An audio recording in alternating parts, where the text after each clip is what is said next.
Regular audits of city departments are performed by the controller, and the resulting reports are delivered to the mayor, city council, and made available to the public. Speaking of reports, the controller is in charge of publishing a detailed account of Los Angeles government spending on a monthly and yearly basis. These are submitted to the California State Controller and the federal government for review. Also, the controller must estimate the city's revenue and forward this estimate to the mayor, who uses it to determine the size of the city's budget.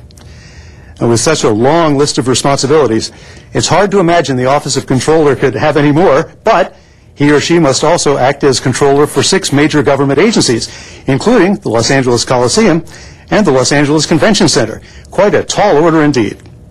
Los Angeles knows how to keep a high profile. It's one of the most recognized cities in the world and rakes in $20 billion a year from tourism. But when it comes to the Los Angeles city government, who's at the center of public interest? Well, in this segment, we take a look at the most high-profile office in Los Angeles, the mayor. The mayor just may be the most famous citywide office, but few people know exactly what the mayor does.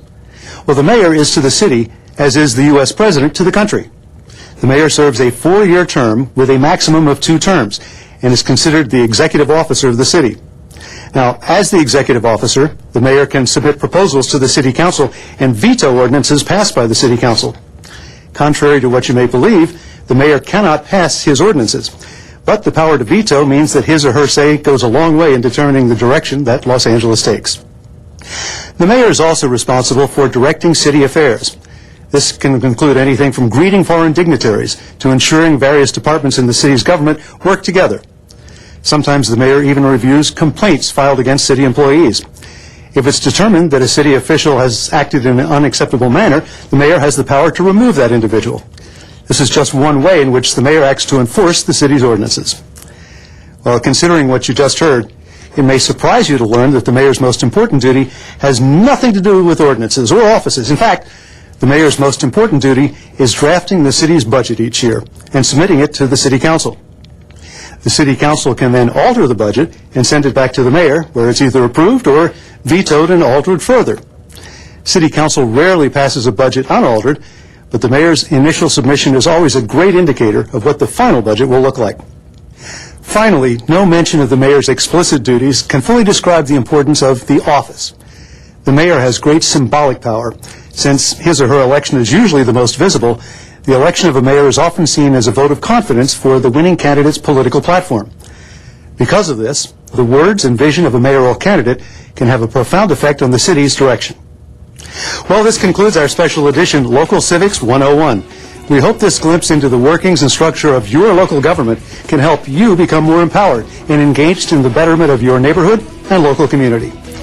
On behalf of all of us here at LA City View Channel 35, I'm Jack Popejoy. We'll see you again in our regular edition of Council Week in Review. Thank you for watching.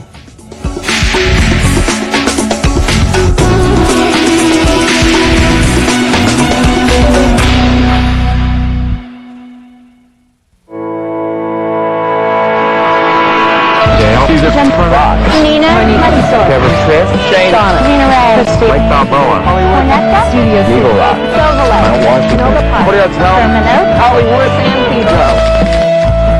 Pedro. These young people, all of color in this community, all residents of the 8th District, are here today, and we want to honor them because of the work that they put through on the weekends, early mornings, and evenings to prepare themselves for this achievement. And I'd like to ask the principal, Ms. Sanders, to come up because she was here recently when we honored the undefeated basketball team. But this is why she's a principal, is to educate young people. And I think this is the greatest achievement that you can have, is to see these young people achieve under these circumstances. Our decathlon coach came on board last year. He tried to build a team, and in a space of a year, we went from the bottom 10 to the top 10. So kudos goes to our decathlon coach, Mr. Goldberg. I think it's important to note, and I'm not sure Councilman was aware of this, that the team is, yes, it is the Molson School team in LA Unified, but it also was the school that made the largest point gain in a single year in the history of the decathlon. My name is Jeff Goldberg. I live in North Inglewood, near La Brea and Centinela, and that's great for working here at Crenshaw High School, as I live 10 minutes away. I work in the Gifted Magnet. I'm the social studies teacher. Mostly I teach AP U.S. History and Honors U.S. History. And after school, I coach the academic decathlon team. I've coached for 2 years, and I'm gearing up for a third season. My first year, I had great difficulty recruiting the team, and we placed 54th amongst 64 high schools. The following season, I was able to do early recruitment properly, and we placed 9th. Between Dorsey and Crenshaw, there's a lot of sports rivalries going on, and lately one developed for the academic decathlon teams. We did quite well against the Dorsey team.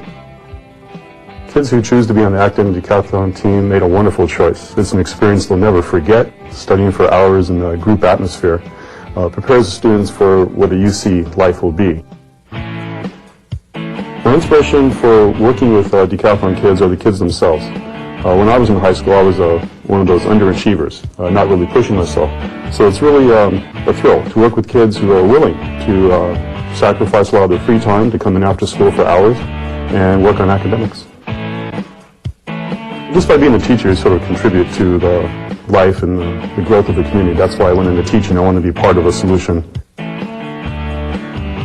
The first real job I had in the city of Los Angeles was working with a college student who went around and painted curbs for some summer money. I was born in Inglewood, and then my parents moved over to Westchester, and when I wanted to buy a house about 6 years ago, the prices were really good in North Inglewood, so that's where I ended up. LA is the city of healthy action. There's always a lot going on in LA. You just have to look a little bit. There's mountains close by. In the winter, there's skiing. In the summer, I like riding my bike along the beach. Living in Inglewood gives me like about 5-mile warm-up before I get to the bike path. And then I usually travel south along the cliffs there. It's a nice thing to do early in the morning before the traffic gets too heavy. LA has been facing for some time the congestion problem on our freeways. It's almost like the boil frog idea, where people don't notice it's getting hotter and hotter and hotter until we're dead. One solution could be improving the rapid transit by PRTs, which are personal rapid transit vehicles. They're suspended up on overhead lines. That would go a long way to relieving the congestion. And if LA would move in that direction, we'd be the envy of the world as far as public transport. Facing away to the rest of the world is usually what you see in the movies. Usually beach scenes, Santa Monica, Venice. To me, the ideal is like someone rollerblading or roller skating along the bike path in Venice. I'm Jeff Goldberg, and I'm a very happy face of Los Angeles. You go to San Gorgonio Mountain. That's just as beautiful as any place in the Sierra. It's the kids who went on university and were successful because of what the academic decathlon experience did for them.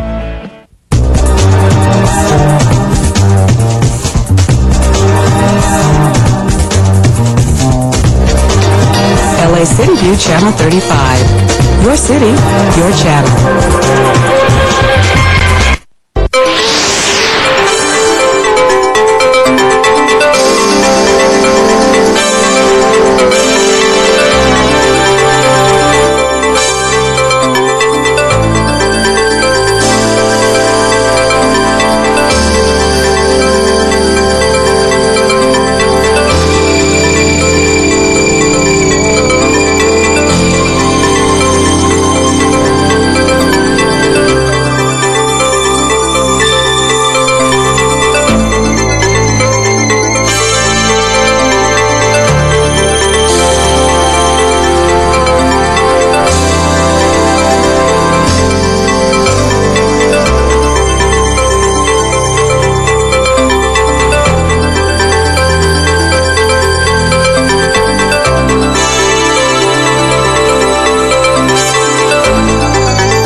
City Hall, and welcome to the Los Angeles City Council chambers. This is a meeting of the City of Los Angeles City Council.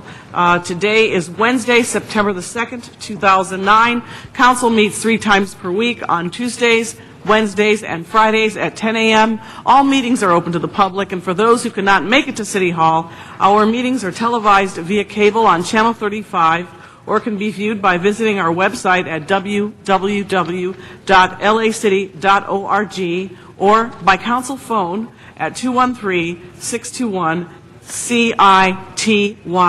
Madam Clerk, would you please call the meeting to order? Alarcon, Cardenas, Hahn, Weezer, Koretz, Labange, Parks, Perry, Reyes, Rosendahl, Smith, Wesson, Zine, Garcetti, 10 members present, and a quorum, Madam President. All right. What is our first item of business? Approval of the minutes. Mr. Smith moves. Mr. Cardenas seconds. Commendatory resolutions for approval. Ms. Hahn moves. Mr. Koretz seconds. First items on the agenda, Madam President, are items noticed for public hearings. Items 1 through 3 are street lighting district ordinances, and I believe 12 council members will be present today. Do you wish to hold those on the desk? Yes, let's hold those on the desk until we get 12 people. The next group of items are building and safety, confirmation of liens, and the department has advised that items 4, 5, 6, 7, and 9 can be received and filed. There is a card on 6. Do you wish to call that one special? We'll call 6 special. And then if you wish, you can receive and file 4, 5, 7, and 9, and then item number 8 can be confirmed. All right, if there are no objections, or we can do that without objection, then let that be And so. the receive and files, and then a vote is required on number 8. All right, we'll hold that on the desk. You can take that up now. There's no All right. card on it or anything. All right, let's open the roll then. Close the roll. Tabulate the vote. 10 ayes. Thank you. Next item. Next items are street vacations, items 10 through 14, and the recommendation for council action is to instruct the city engineer to proceed. All right, Mr. Rosendahl? Mr. Rosendahl's called 11 special. Any other items? If not, we can open the roll on those. Mr. Zine? Madam President, do we have 16 and 17 special? We're not there yet. We're not there yet. Yeah, we'll be there in a Sorry. minute. Thank you. And we will call those special. Thank you very much. Thank you. On the remaining items from 10 to 14? I'm sorry, Madam President, there's a card on 13. All right. So that would leave 10, 12, and 14. Okay. Are there any items remaining that are not special?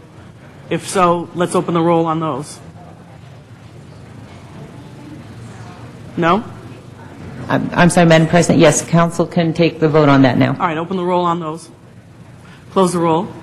Tabulate the vote. 10 ayes. Thank you. Next items. Next item is item 15. That's also a public hearing item, and I believe there are cards on that. Do you wish to hold that on the desk? Yes.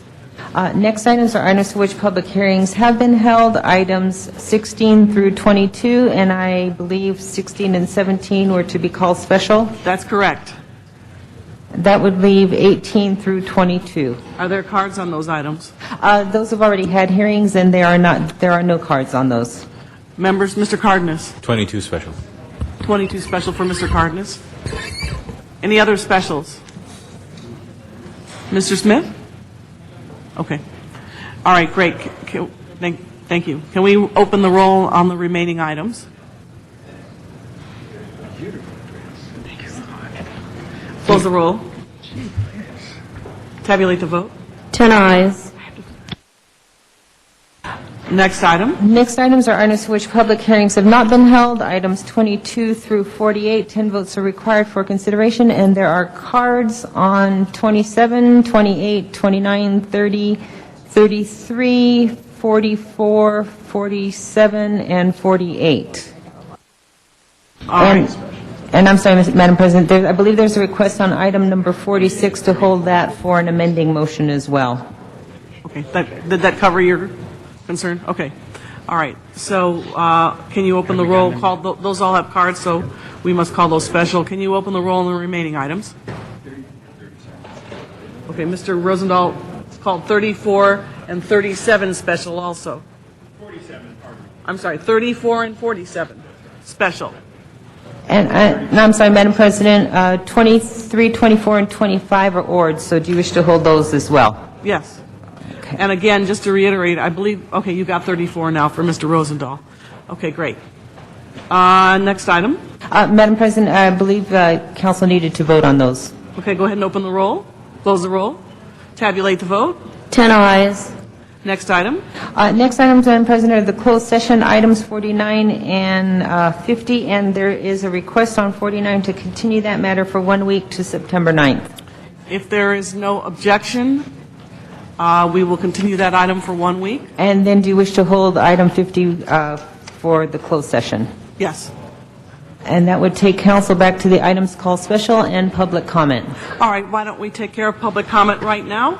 And our first speaker will be Rosa Miranda, followed by Esperanza Martinez, followed by Mr. Zuma Dog.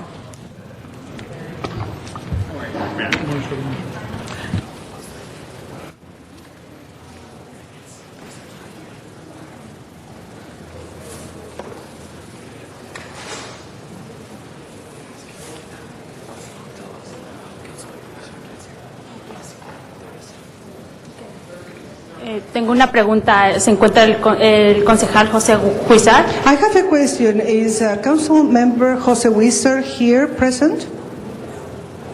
Mr. Huizar is not here at this point, but you can please state your name for the record and make your comments. And if you need apoyo en español, yo tengo una mujer ahí. ¿Puedo posponer mi comentario cuando llegue él? May I postpone my comment and wait for him to arrive? If you want to do that. Si usted desea hacer eso, está bien. If he arrives during the public comment period. Durante el periodo de comentarios públicos. Y si no llega él, ¿puedo hablar? And what happens if he doesn't arrive? May I speak? Yes. Sí. Yes.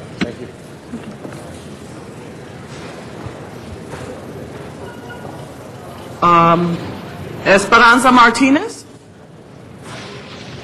The same. She's going to wait. Oh, okay. Mr. Zuma Dog and Dr. Clyde Williams. So, Yes, thank you. Good morning, City of Los Angeles. I came down here to thank Councilmember Alarcon. He's not here today. Yes, I've been accused of dictating city policy in the City of Los Angeles. To quote Councilmember Alarcon, who I consider to be one of the shadiest, most troublesome, problematic council members in the history of the city itself. Well, Councilmember Alarcon, thank you very much. He says, I do not want Zuma Dog dictating policy in the City of Los Angeles. Well, the people do, Richard, and I'm here to say on September 22nd, it's Zuma Dog for City Council, and although I don't consider myself a dictator, I like to take all the public feedback I can when I come up with my position, and I'd like to thank City Council for taking the measures they did. My big item that I spoke out relentlessly about has been special event fee waivers and the abuse, and they have finally taken measures thanks to Councilmember Parks, who I'd like to commend for the people at home watching. Out of the 15, at least we have one responsible council member here looking out for the best interest of the city. So thank you to Councilmember Parks. Now, Zuma Dog for City Council, people know me here as being an advocate over the past 3 years, really taking a lot of time to get to the bottom of things and speak out. And I have a better attendance record than any of the other candidates on the ballot.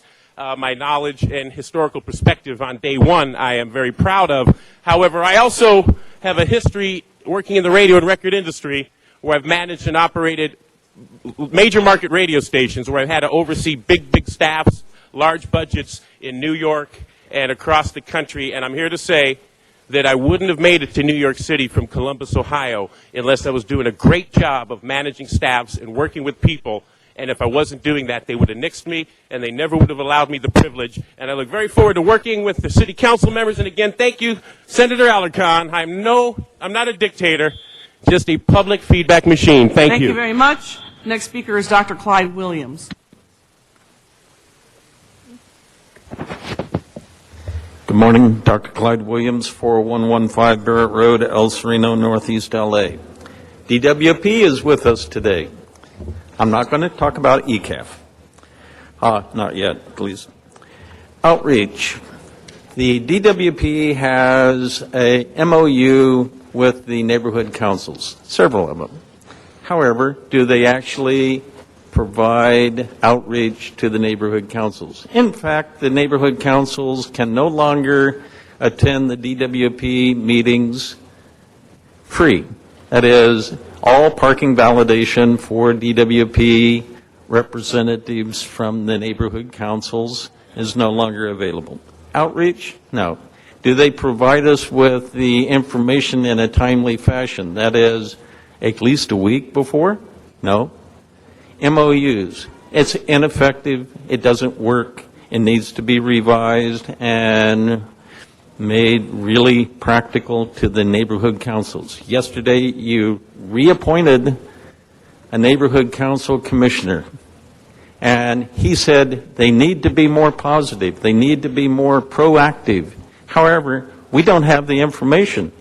MOUs are meaningless. So why do we not react? Why are there so few community impact statements? It's because we don't know what's going on, because nobody comes out. The solar plan that they are going to be proposing and that we may eventually have to pay for is nothing more than a stealth Measure B. It's the same thing, just repackaged, and will be sent to you. They also are finally recognizing that coal requires geothermal generation of power, and it's not as green as most people think.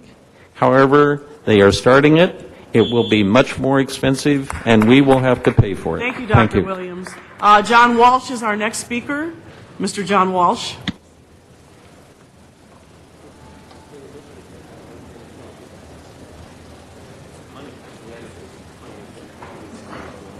John Walsh. There'll be a new post at 5 p.m. today at HollywoodHighlands.org.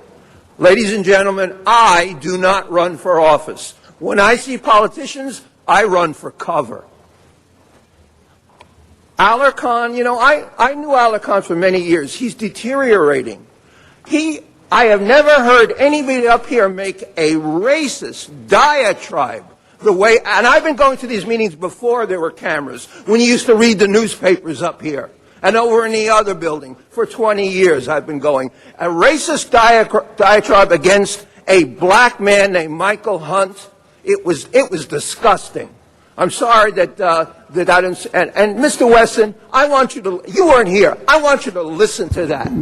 Madam President, he should be speaking to the council as a whole. Thank you, Mr. Walsh. Okay. It was the same in the concentration camps. I cannot address them until the guard... He should not be speaking to the audience either. That's another thing. I can't turn my back on them. You cannot turn your back on a concentration camp guard. My relatives were in Sobibor, my great-grandmother. And these are the rules. They have another rule here, impertinent. If you speak impertinent. And you know what? I always challenge them. Arrest me right in front of the cameras. And I want you to know what saved any Martin Luther King was the cameras. And what saves me is the cameras. And these policemen do an excellent job. Weezer isn't here. And I'm telling you right now, if you want to know what's happening in this city, and you think it was bad at MTA, have you ever seen such fascism as here? This is the worst public comment in the state. And look, they just sit there. Mr. Alarcon, here he is over here. He's hiding over here. And you know my nickname for you? Zorro. Thank You're you about very as much. irrelevant. All right, thank you. Mr. Arnold Sachs is our next speaker. Arnold Sachs. Yes, Mr. Wesson, will please proceed while Mr. Sachs is coming to the microphone. Would it be appropriate to make sure that I keep Council Member Alarcon away from me because I get caught up in his crossfire? Yes, that'd be fine.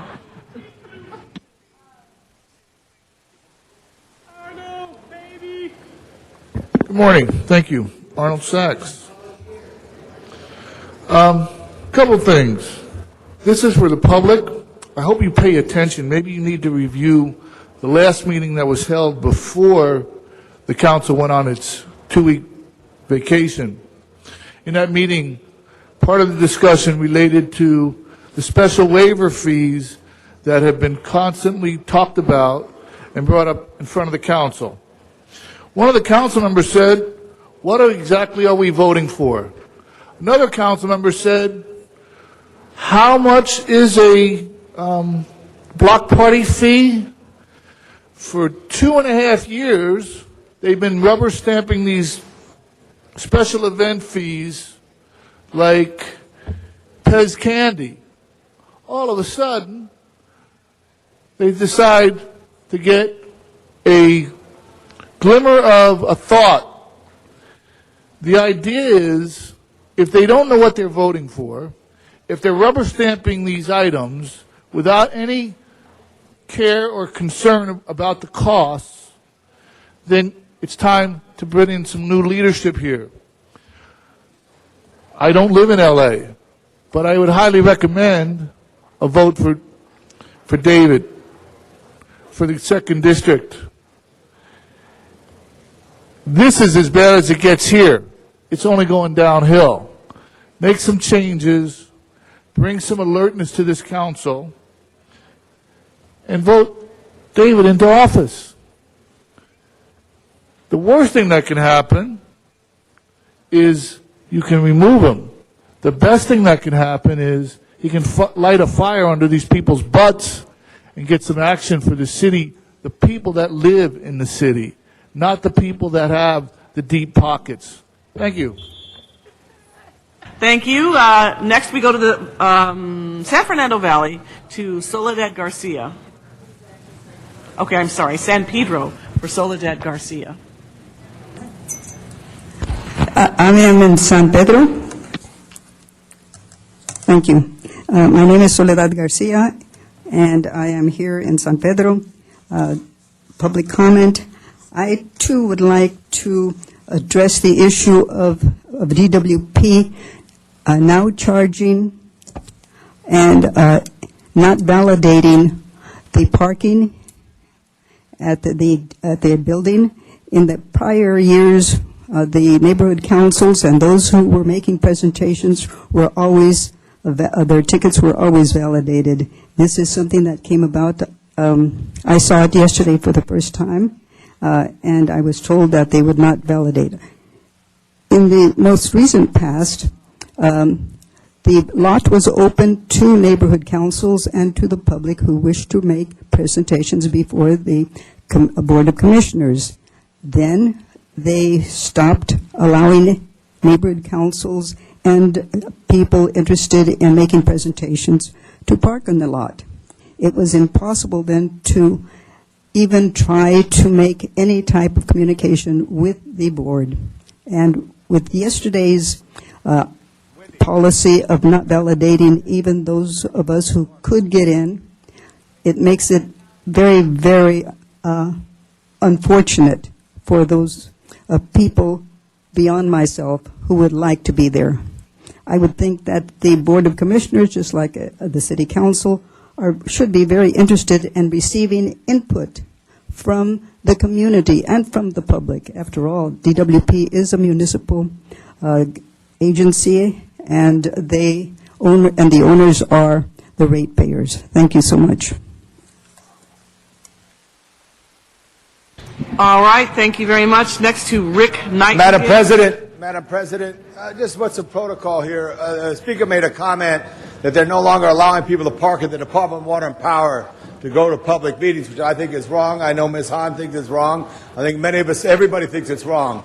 So I don't know if we can get a motion or some direction. Can we find out whether... I can't hear you, Ms. President. All right. Can I ask people in the chamber to keep their voices down so that the members can hear each other? Can we confirm whether or not that is correct? There are representatives here. Correct. Is Wendy Yancey here? Yes, is that what Wendy said? She said it is correct, and I agree. I'm introducing a motion today asking them to... They're allowing them to park. They're not validating. But I think of neighborhood councils, particularly if they're going and making a presentation before the board, they deserve a right to have their tickets validated. So let's introduce It's a practice that they've always had. Yeah, they've always had it. Right. So let's revisit that. All right, thank you. Thank you, Soledad. Thank you. Do you want to? All right. So you're going to enter in a verbal or write a motion today and go. Yes. You have time to have a motion written and. Yes, I'll ask for a VOC right away. Yeah, they can do that. Mr. Cardenas. Also, people might want to hold their applause. The City Council does not have direct authority over the Department of Water and Power. It would take an action of the board and the administration of the Department of Water and Power. The City Council cannot direct the Water and Power to do that. Thank you. Thank you very much, Mr. Cardenas. Next to Rick Nightingale, who is in Van Nuys. Yes, good morning, Rick Nightingale. This is regarding race. Cannot believe on August 27th at a town hall meeting, Democrat Councilwoman Diane Watson turned around and made the comment of, discussed about health care and had to bring race into it regarding about the president and her and so forth. And then she turned around and came along and said that we ought to look at the health care that Cuba has. So we're supposed to be looking at what health care Cuba has. And then she turned around and says that Fidel Castro is one of the best leading persons she's ever met. Can you believe a councilwoman turns around and says a thing like that? I mean, you talk about people that are in charge and what's happening in this state or this country. That somebody in higher office would make a statement like that. It's unbelievable that people, as a congressman, would even think of something like that. That we're supposed to run our country like Cuba. That's getting pretty down. It's just unbelievable that somebody in high office could make a statement like that. I'm not saying that people around here ain't doing about the same thing, that they're not doing the will of the people that we want, but something has to be done, you people. The people have to stand up to these kind of people and vote them out.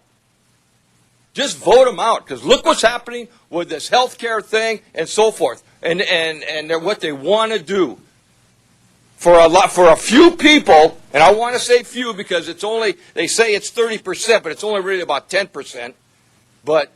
And you people want to go into debt this much. I don't understand it. And then going to other people down at the council that keeps bringing race. Thank you very much, Mr. Nightingale. And just for the record, Congresswoman Watson is a congresswoman, not a council person for the city of Los Angeles. Our next speaker is Fernando Cruz.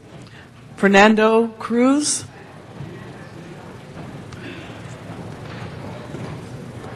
Is Mr. Cruz present? Okay.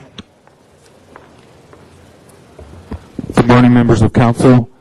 I have a deep regret that Jose Huizar could not be here today. I think they have some pretty good rates going in the airline, so he might have taken a trip to Mexico or something. I have a feeling that that might have happened to our mayor, Antonio Villaraigosa, on these matters as well. Members of the council, good morning. I'm here to talk about history repeating itself. And the best way that I can communicate this is by a quote from Edward R. Roybal in a letter on behalf of those families at Chavez Ravine. It is not morally or legally right for governmental agencies to condemn places, turn around, and sell it to private businesses. This is a misuse of eminent domain. The city of Los Angeles could do this to anyone in the city, condemn their land for public use, then several months later turn around and sell it to private enterprise. It was not a matter of baseball. It was a matter that parts of this were a violation of city charter and state constitution. So I ask you, council, in the case of Casa de Sosa, because this has not been finally adjudicated in the courts, I ask that this history not be repeated once again. I ask here that everybody monitor the situation with Casa de Sosa on Olvera Street as a misuse of taxpayer time, a misuse of taxpayer dollars, and in simple terms, a cat and mouse chase. Please, for the American people, for the American dream, do not bulldoze the American dream and Casa de Sosa on Olvera Street. Thank you very much. Abel Salas. Abel? Good morning, Council. My name is Abel Salas. I'm the publisher and editor of a small arts journal on the east side called Brooklyn and Boyle. And I'm here in the spirit of Ruben Salazar to say that I support Fernando and Conchita in their efforts to appeal an eviction. They represent an incredible legacy and a history, and I think it'd be a stain on the conscience of this council to allow them to be evicted, and support the appeal process. Please let them stay at Placita Olvera. Thank you. Consuelo Sedano de Sosa.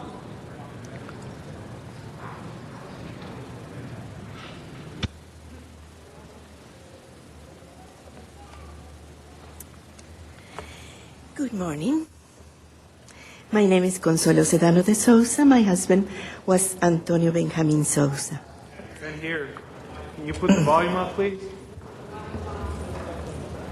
Ma'am, if you could please speak directly into the microphone. The microphone is on. Yes.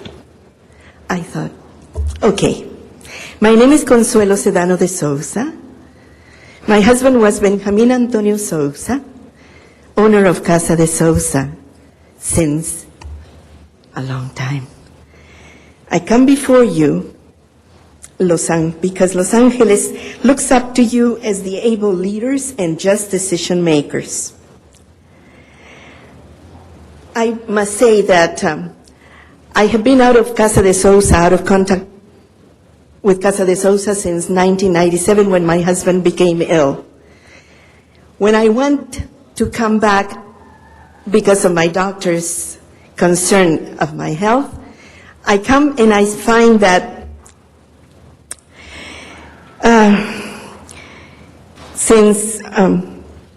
with the hope that you will understand and you will be able to clear this predicament in an amicable way, not like the way that I see we're being treated as criminals, with a lot of questions not answered, questions that would be too long to enumerate. If Casa de Sousa must leave, Casa de Sousa will leave with dignity. It does not want to live with the bitterness that it has been treated. And in a way that Casa de Sousa wants to leave remembered with love. After all, it has given 77 years of its life to Olvera Street in Los Angeles. Thank you very much. Conchita Sosa.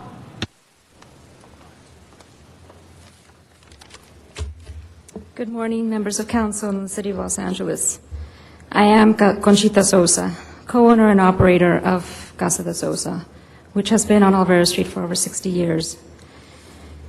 Today, my mother and I find ourselves faced with the eviction, as you have heard, without any assistance from our councilman, any assistance whatsoever on where we go from here.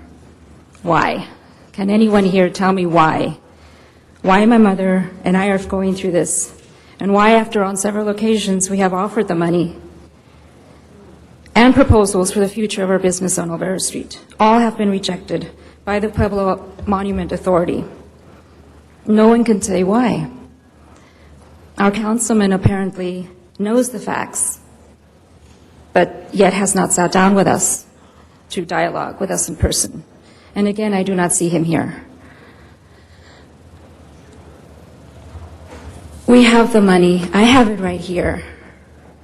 Take it. And if not, tell us why. Give me a reason why that I can live with a peace of mind. Thank you. Nora Lohman. Madam President, I think it's appropriate to clarify a couple things for the record.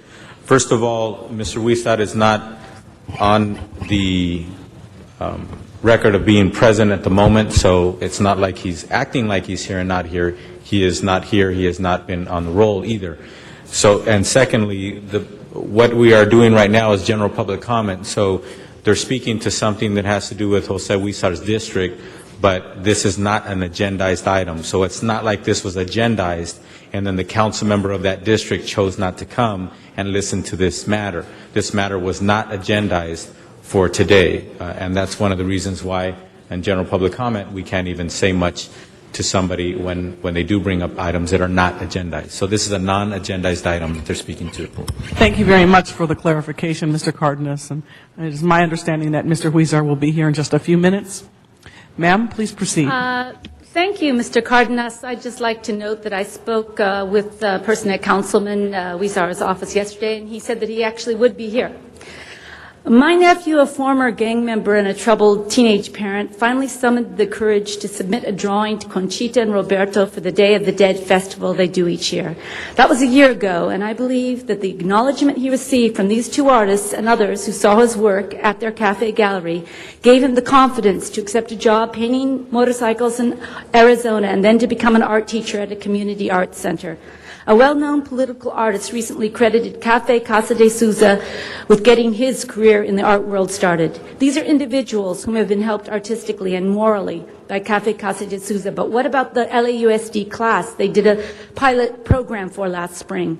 They proved that it's possible to teach art, cultural studies, and nutrition in one field trip. To begin changing eating habits while doing art is a hard act to follow. No field trip have I heard of in 15 years of teaching that could do so much in so little time.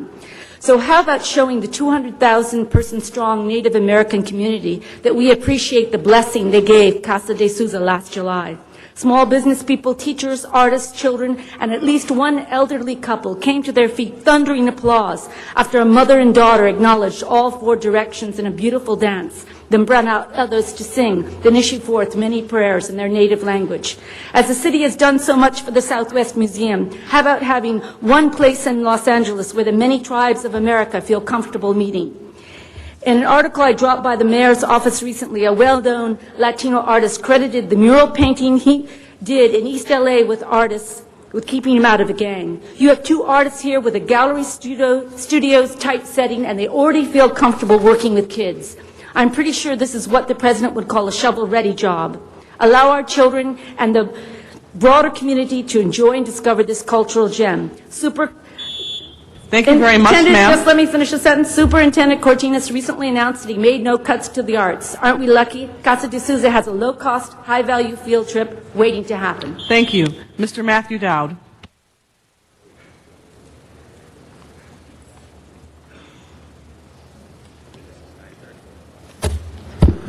Yeah, thank you. Just come back from LAX court. I'm getting prosecuted for this, whatever that is. So that's another one on the lawsuit. But look, I got to talk about the performance of the city council. I want to address the body. First of all, your president is pathetic and hopeless and is not doing a very good job. And you need to get together and lose her because, see, when Eric's not here, sit down, LeBon. Just sit down. Stop his clock, please. Stop his clock. Yes, City Attorney, will you listen to the gentleman's comments and make sure that they're in line with what is the procedures here? Well, you know, on whether we like them or not, stop the clock. And Mr. Dowd, please wait. Whether a personal attack. Okay, Mr. Labange, let me finish. Whether I like what he has to say or not, which I actually don't like, but he still has the right to say it. So as long as the city attorney indicates that he is in with acceptable boundaries, he has the right to speak. Now, Mr. City Attorney, was that within boundary or not? Thank you. You haven't even said anything I actually was speaking with one of our other attorneys on the phone, and I didn't hear everything he said. Are you referring to him telling Mr. Labange to sit down? No, well, that's part of it, I think. Let's run the clock again, and then let's see how it goes. The speaker should not engage in personal attacks on the council members. He could speak about the performance of the city services and the council members, but not engage in personal attacks. Okay, start the clock. Okay, give me back the 5 seconds or 10, whatever, too. See, Eric Garcetti is not here. And you had Wendy Gruhl. You had Wendy as a pro tem. She was good. She didn't do this crazy cutting people off. See, now you've broken my whole thread. And that's the fault of this councilman, Tom Labange, someone needs to put him in line. It's like Richard Alarcon. I'm going to talk about him in the third person. See, when it's just me, it's I, Matthew Dowd. And when I'm talking to you, that's the part that's not allowed. But when I'm talking about you, that's the third person. And you did it to me yesterday, so I'm filing on the decorum. I've got to sue for the 4215. You're still using the words inextricably intertwined, but there's no guidelines for what that fucking means. I'm tired. Thank you very much. That's the end of your time now. Should be removed. Okay, thank you. He should be removed from the meeting. Mr. Officer, if you can please escort Mr. Dowd to the door. Thank you very much.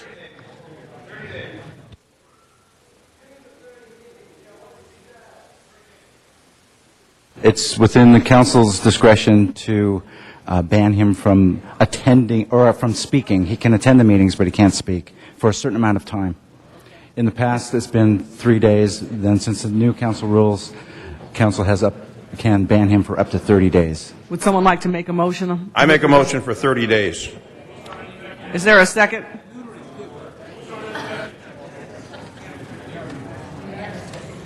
Mr. City Attorney, are the rules in effect? Yes, there. All right, so then do I have a second on Mr. Zine's motion? And nobody's going to second the motion? Unbelievable. All right, seconded by Mr. Cardenas. Very good. All right, and then, Madam Clerk, do we vote on that now or should we wait? We're still in public comment. Yes. All right, why don't you open the roll on that? Close the roll.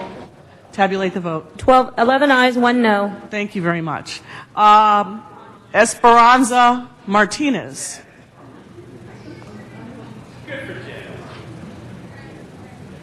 And Rosa Miranda.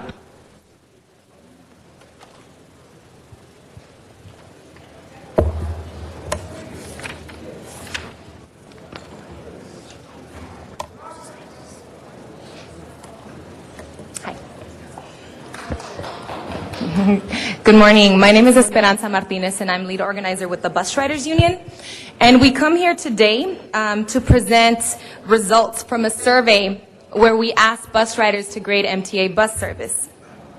These results demonstrate that people in your districts and within the city's boundaries still have transit needs that are not being met.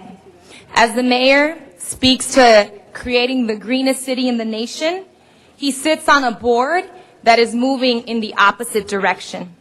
The MTA currently has a 30-year plan for service cuts and fare increases and to spend billions of dollars in expanding highway and costly rail projects. Meanwhile, bus riders are getting left behind. The BRU has a concrete plan. We can't hold up the sign, council member, we said? So the BRU has a concrete plan for job creation and transit improvements in the county. We come here to appeal to this council to ask the mayor to do the right thing, to protect the civil and environmental rights of the people that you represent. 80% of the riders live within the city. We ask the mayor to adopt the BRU Clean Air and Economic Justice Plan, and we urge this council to hold the mayor to that task. Thank you.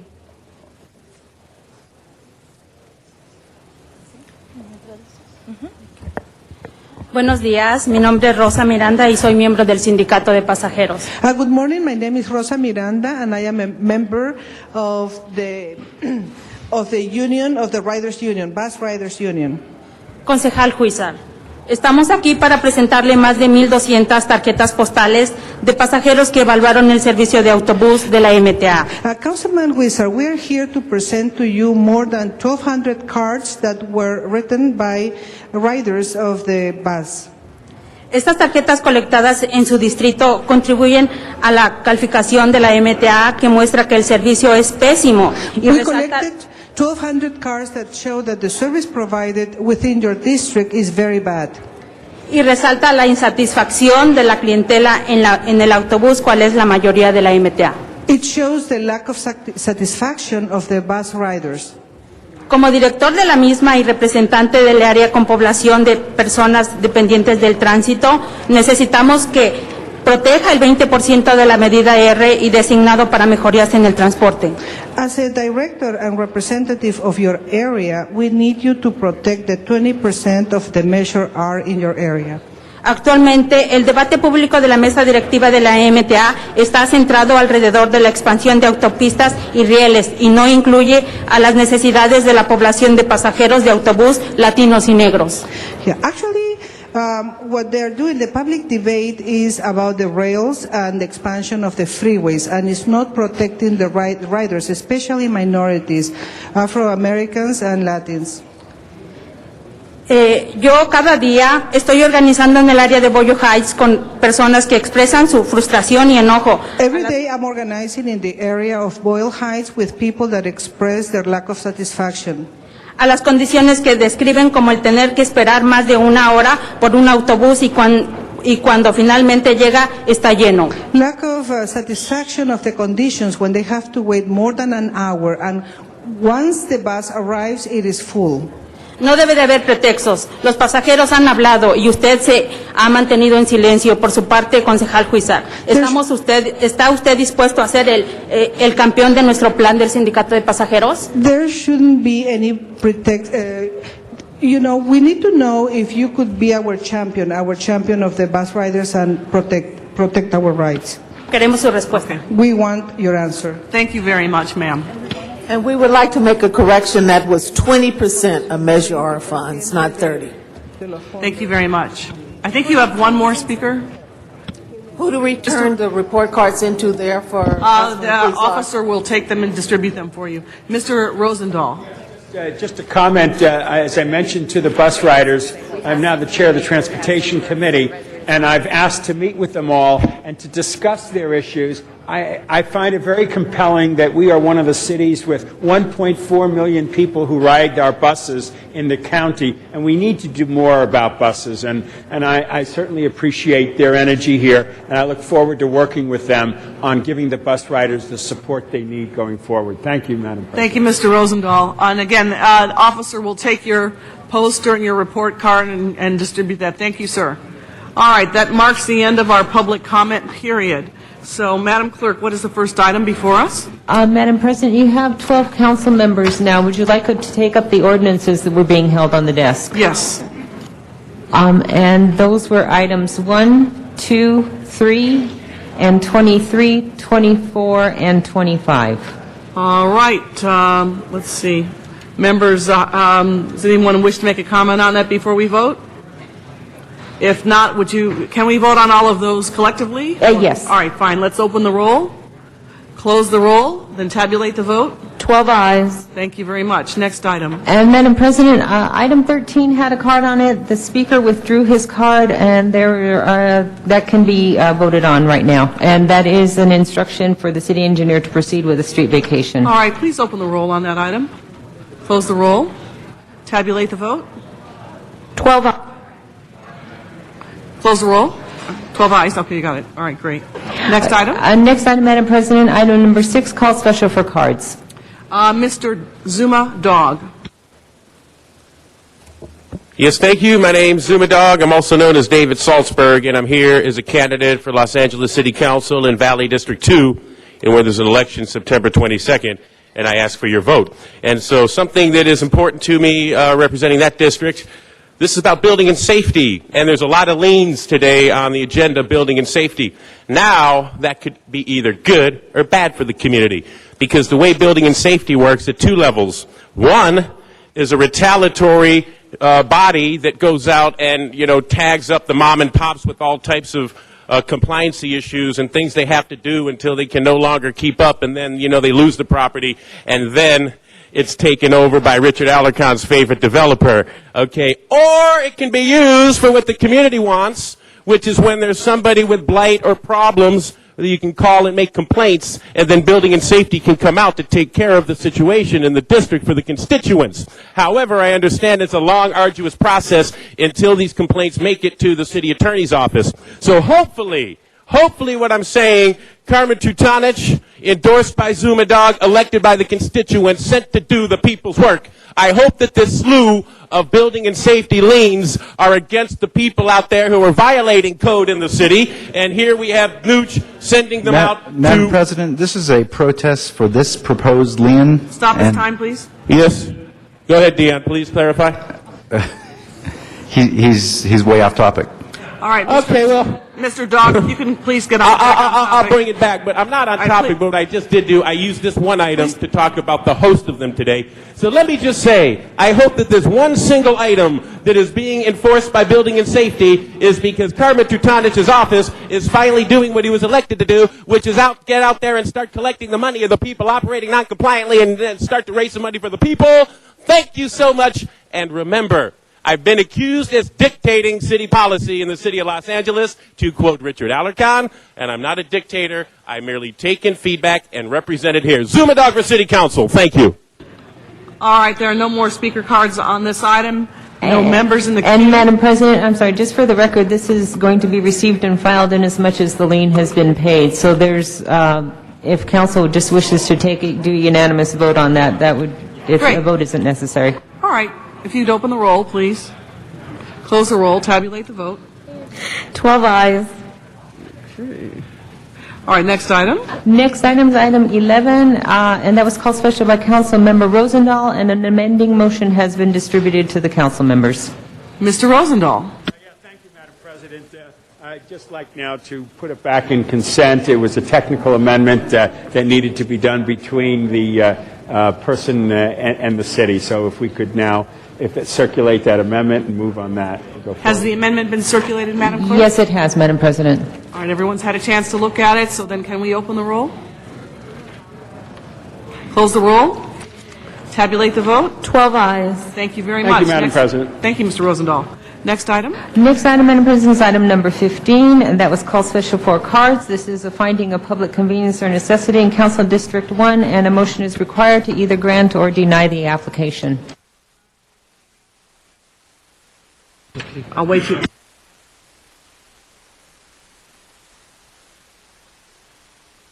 All right, I'm going to ask Mr. Reyes how he would like to proceed, since this is in Council District 1 and we have a stack of speaker cards. Thank you, Madam President. Colleagues, there have been about 3 different public hearing sessions on this item. Given our time and length of public debate, I'd like to ask if we can do 5 minutes on each side on this particular item. If it is okay with the body, that would be my request. If we can hear the public comments first and discuss the agenda item after public comment.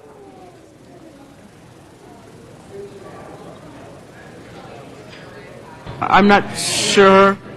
The lights just went off here in the chamber. All right, we still seem to have power. Okay, here we go. All right. Mr. Reyes has asked for 5 minutes on each side, so we will go through. Please be judicious in your comments so as many people as possible can speak. And then for those who are not able to speak within the 5-minute time constraints, I will read their names into the record. And to save time, I will call people up, and you can line up at the mic before we start the clock. Richard Marquez, Christina Amezquita, Maggie Godoy, Virginia Calderon, Valerie, it looks like Ocheta, Janet Dodson, Jose Carmona. Okay. Run 5 minutes. Yes. She's not letting us speak. Can you just say something? Because they didn't know me. Excuse me, I don't mean to interrupt and be disrespectful to anyone, but those people you just mentioned, these people behind me, are those the only ones who are going to be allowed to speak today? We're going to run the clock for 5 minutes per Mr. Reyes's request. So based on just the Hold names on, you let me- read? Ma'am, if you would let me Yes. just finish. Okay. 5 minutes. Hopefully, each person will be judicious in their comments because Mr. Reyes has indicated that there have been a total of 3 public hearings on this already. So it is entirely within the power of the speaker to speak for 10 seconds, 20 seconds. If they want to take a minute, they don't have to repeat everything that everybody has already said. Since there's already been 3 public hearings, they can come up and just make a quick statement, and we can get in as many people as possible within the 5 minutes that Mr. Reyes has Okay. requested for each side. And the first speaker was Richard Marquez. Yes, and I understand. And I'm going to ask someone in this party that you also add my name, Hema Marquez. I think it's really important that they hear from me. Thank you. Have you filled out a card? Absolutely. Boys, I've never seen this before. Thank you. All right, Richard Marquez. Yep. Good morning, council members. My name is Richard Marquez. I'm a resident of Highland Park, and I'm also on the HHPNC Economic Development and Land Use Committees. I stand before you today to protest another application of off-sale alcohol license in Highland Park. In 1994, California enacted the Caldera Bill, which prohibits the issuance of new alcohol retail license in any area that has undue concentration of alcohol, and this determined by the local government as public convenience or necessity.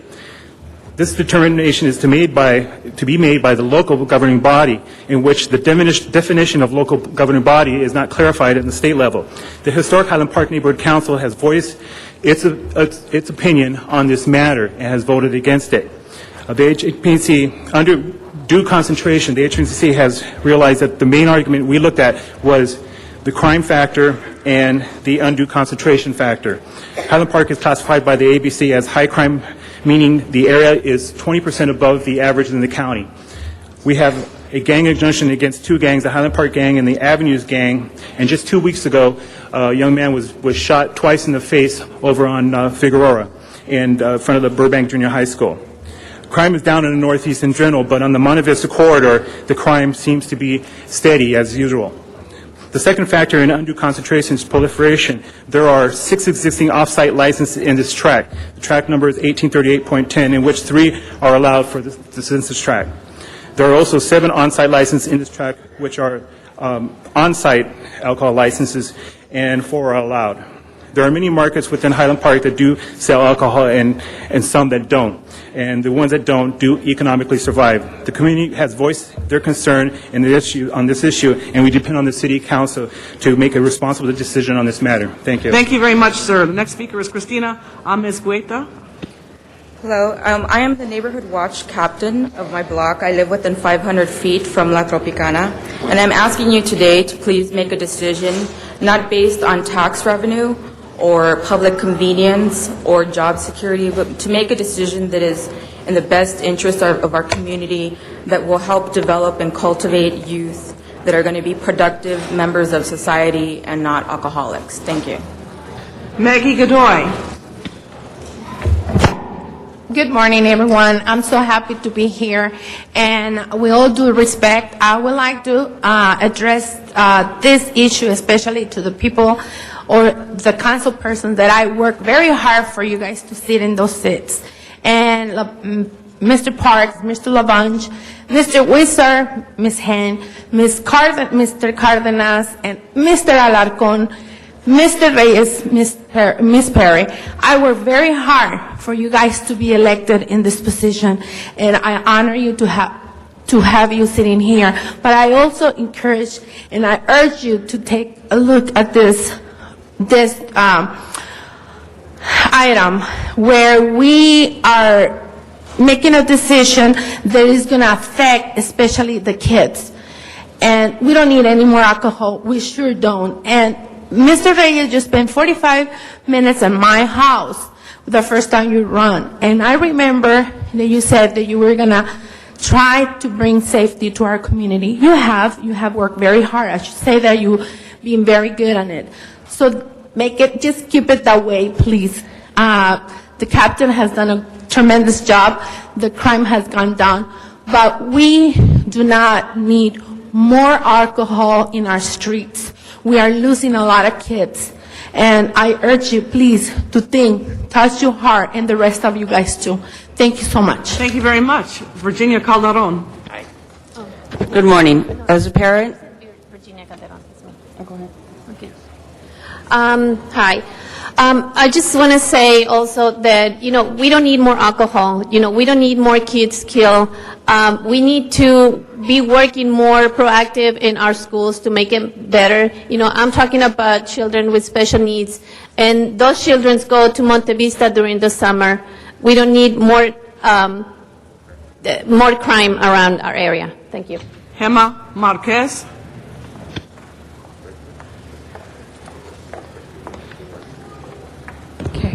Good morning, council members. My name is Gemma Marquez, and I'm Economic Development Chair for the Historic Highland Park Neighborhood Council. Over 45-year-old resident of Highland Park, I am also an LUSD educator. I've been teaching for well over 18 years, and if you add my TA experience, it's been well over 5 additional years. Also, I am currently working in Highland Park for well over 12 years at Yorkdale Elementary School. I am here to express my personal opinion on the correlation that I have seen over the years of abuse of alcohol in our schools. Children's ability to focus and learn is extremely impacted by this. For years, I've seen the effects through their artwork. Believe me when I say their artwork. Their written work, their anxiety levels. They are fidgety. They cannot concentrate. They cannot focus. If you're going to blame someone for what's going on in our schools, let's take a good look at our policies. Ms. Marquez, and in regards to wrap up your comments, please. I'm sorry? We're at 5 minutes now. No, I just started. No. Remember, we said 5 minutes cumulatively I for was each the side. first And I was person- extremely indulgent and allowing you, without running the clock, to make your comments about making sure that you had the opportunity to speak. So if you wouldn't mind just concluding, you'll be our last speaker, and I will read the rest of the names into the record. What I do want to say, if you don't mind turning on this mic, is that this officer to my left knows that I was the first person to hand it in. And he came up and to the I am desk an and he educator. did correct that for me, and thank you very much.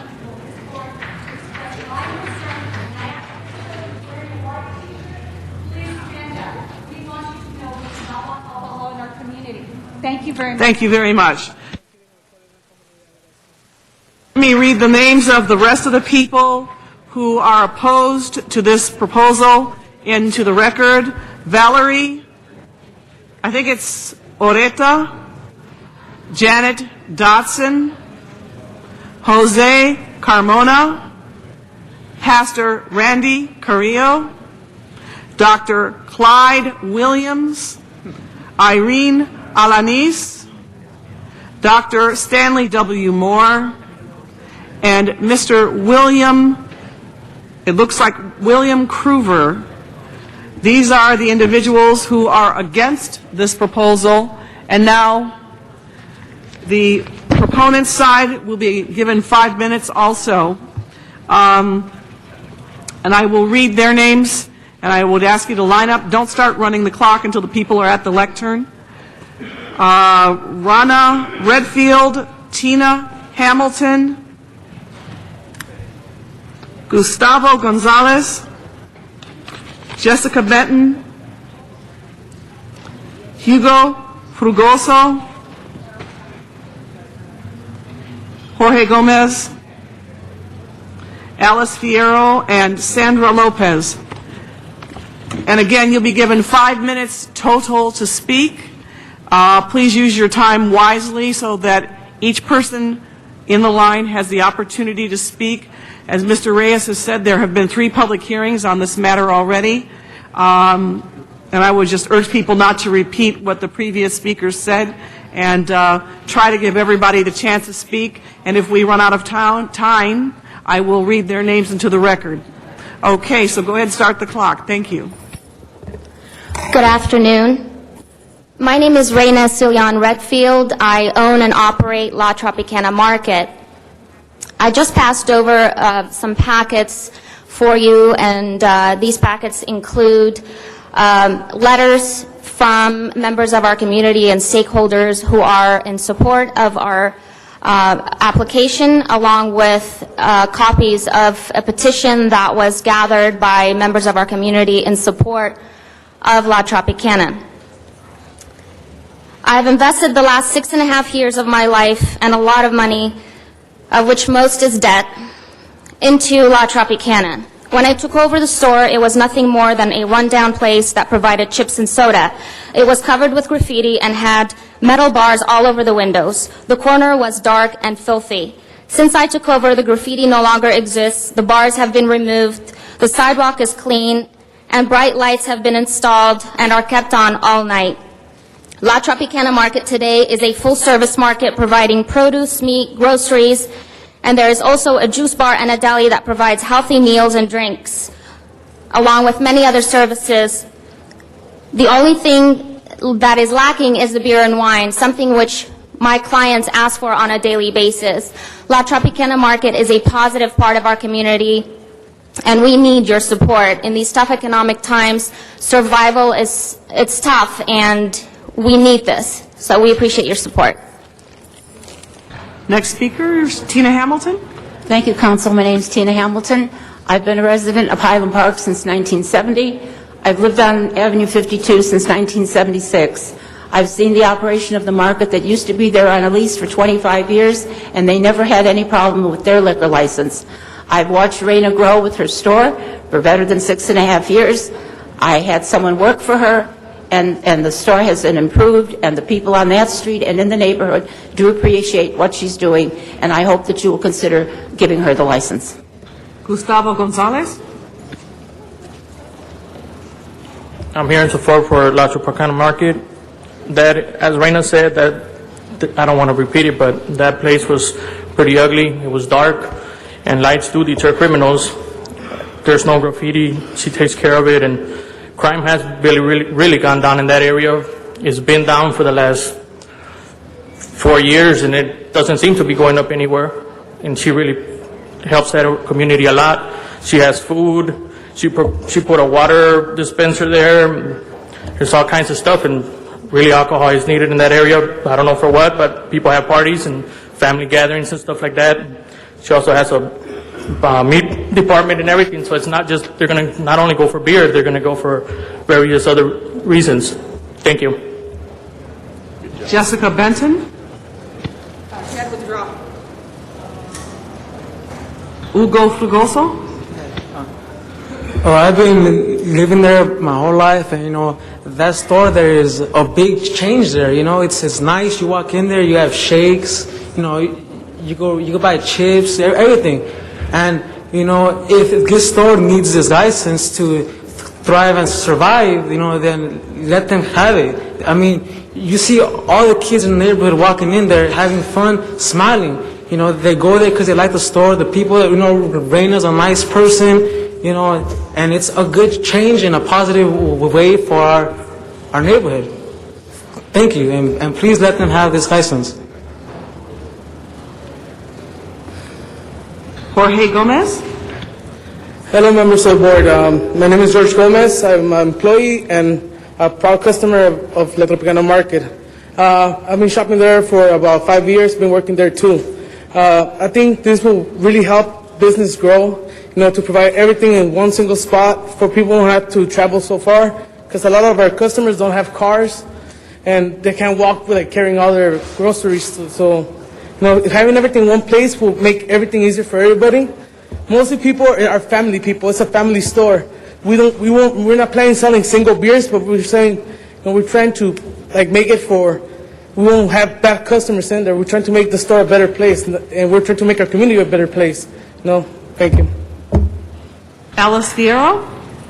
Thank you for taking the time to listen to me. One thing about the opposition here, they said that there's a lot of violence and stuff. That is true, but it's not alcohol related. It's actually two rival gangs fighting for the drug trade. They're giving you a lot of misinformation. This is a full service establishment. Thank you. Thank you very much, and I'm going to read the remaining 2 names into the record: Sandra Patricia Lopez and Jessica Benton. Thank you very much.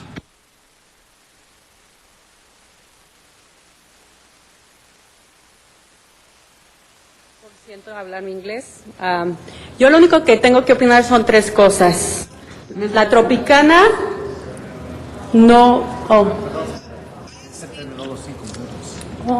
¿ya se terminó? Sí. Thank you very much, ma'am. Okay, Mr. Reyes, back to you. Thank you, Madam President. Colleagues, this is a tough one. It's a tough one because it's a very emotional issue. It's an issue that has reflected in a micro level much of the bigger issues that we are dealing with in the city. On the one hand, we have an area that has essentially seen deterioration. In this particular corridor, there are many empty storefronts. The store in front of this particular establishment has already essentially shut down. They lost their liquor license. Their storefronts along the side are closed, essentially no business. This particular area, before the current applicant came on board, was a fairly deteriorated place. It was dark, as was described. You had the kind of facilities that felt very, very dangerous. When they came in, La Tropicana, they came in and essentially lit up the whole pocket, the whole corner. They removed all the graffiti. They started cleaning the properties around them. They brought fresh produce, fresh meat. They brought services that are not accessible to the local area. This is an area where all the major food chain stores have left. All they've left us with are warehouse stores. So what they provide is a destination which families, children, they have smoothies, they have hot foods. I believe in the packet you'll see pictures of how it actually looks today. I've gone to visit the place, and I was very impressed by its level of cleanliness, by its, when customers would walk in, they actually knew their names, so you had this kind of family orientation there. When we had the captain, and there is a letter from the LAPD, they also had, like myself, reservations about moving forward for a liquor license, but Captain Murphy did visit the place and did see the advantage of having a viable store, an active store, a clean store, a store with cameras inside and out, a place that is actually rejuvenating this corridor. I would welcome you to visit this place.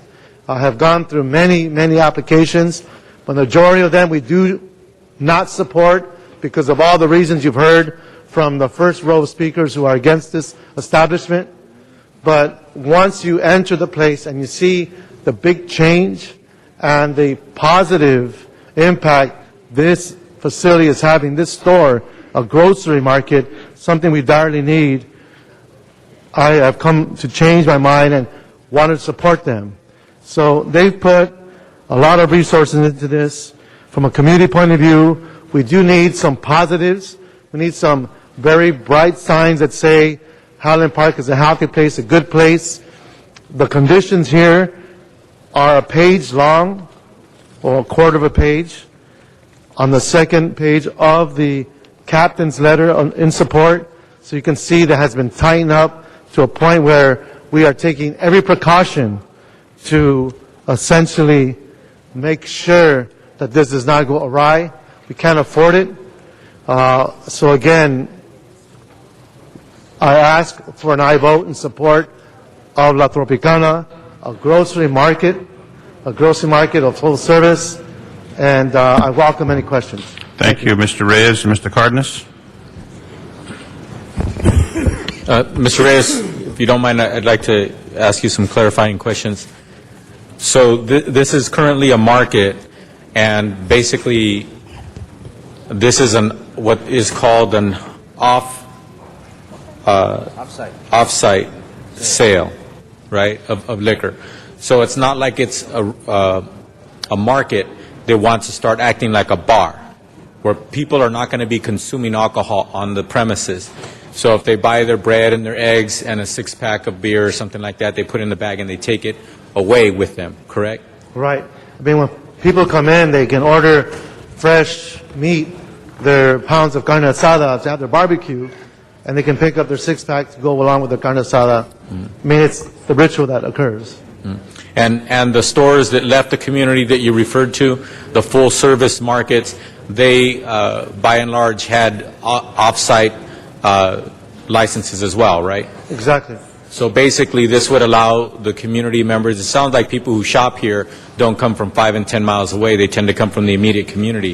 It Within the sounds 3 to 4 block range. So it sounds like this is something where they would actually be able to get all of their goods at this market, including liquor if they chose to, instead of having to get their goods there, and if they wanted, like you said, have a barbecue, then they would have to take a trip somewhere else to go get that as well. Exactly. And the way they're being packaged, you can't buy single containers, no bottles, single bottles, no single cans. It has to be part of a bigger package. So you put restrictions on this license, basically, that would hinder some of the activity that some people would be afraid of if they had an off-site license there, correct? Exactly. Okay. Thank you very much. I support it. Thank you. Mr. Alarcon? Yeah. He hasn't spoken yet. You can wait till after he speaks to applaud. Yeah, thank you. Maybe I should stop There you while go. I'm ahead. You stood up and you get the applause.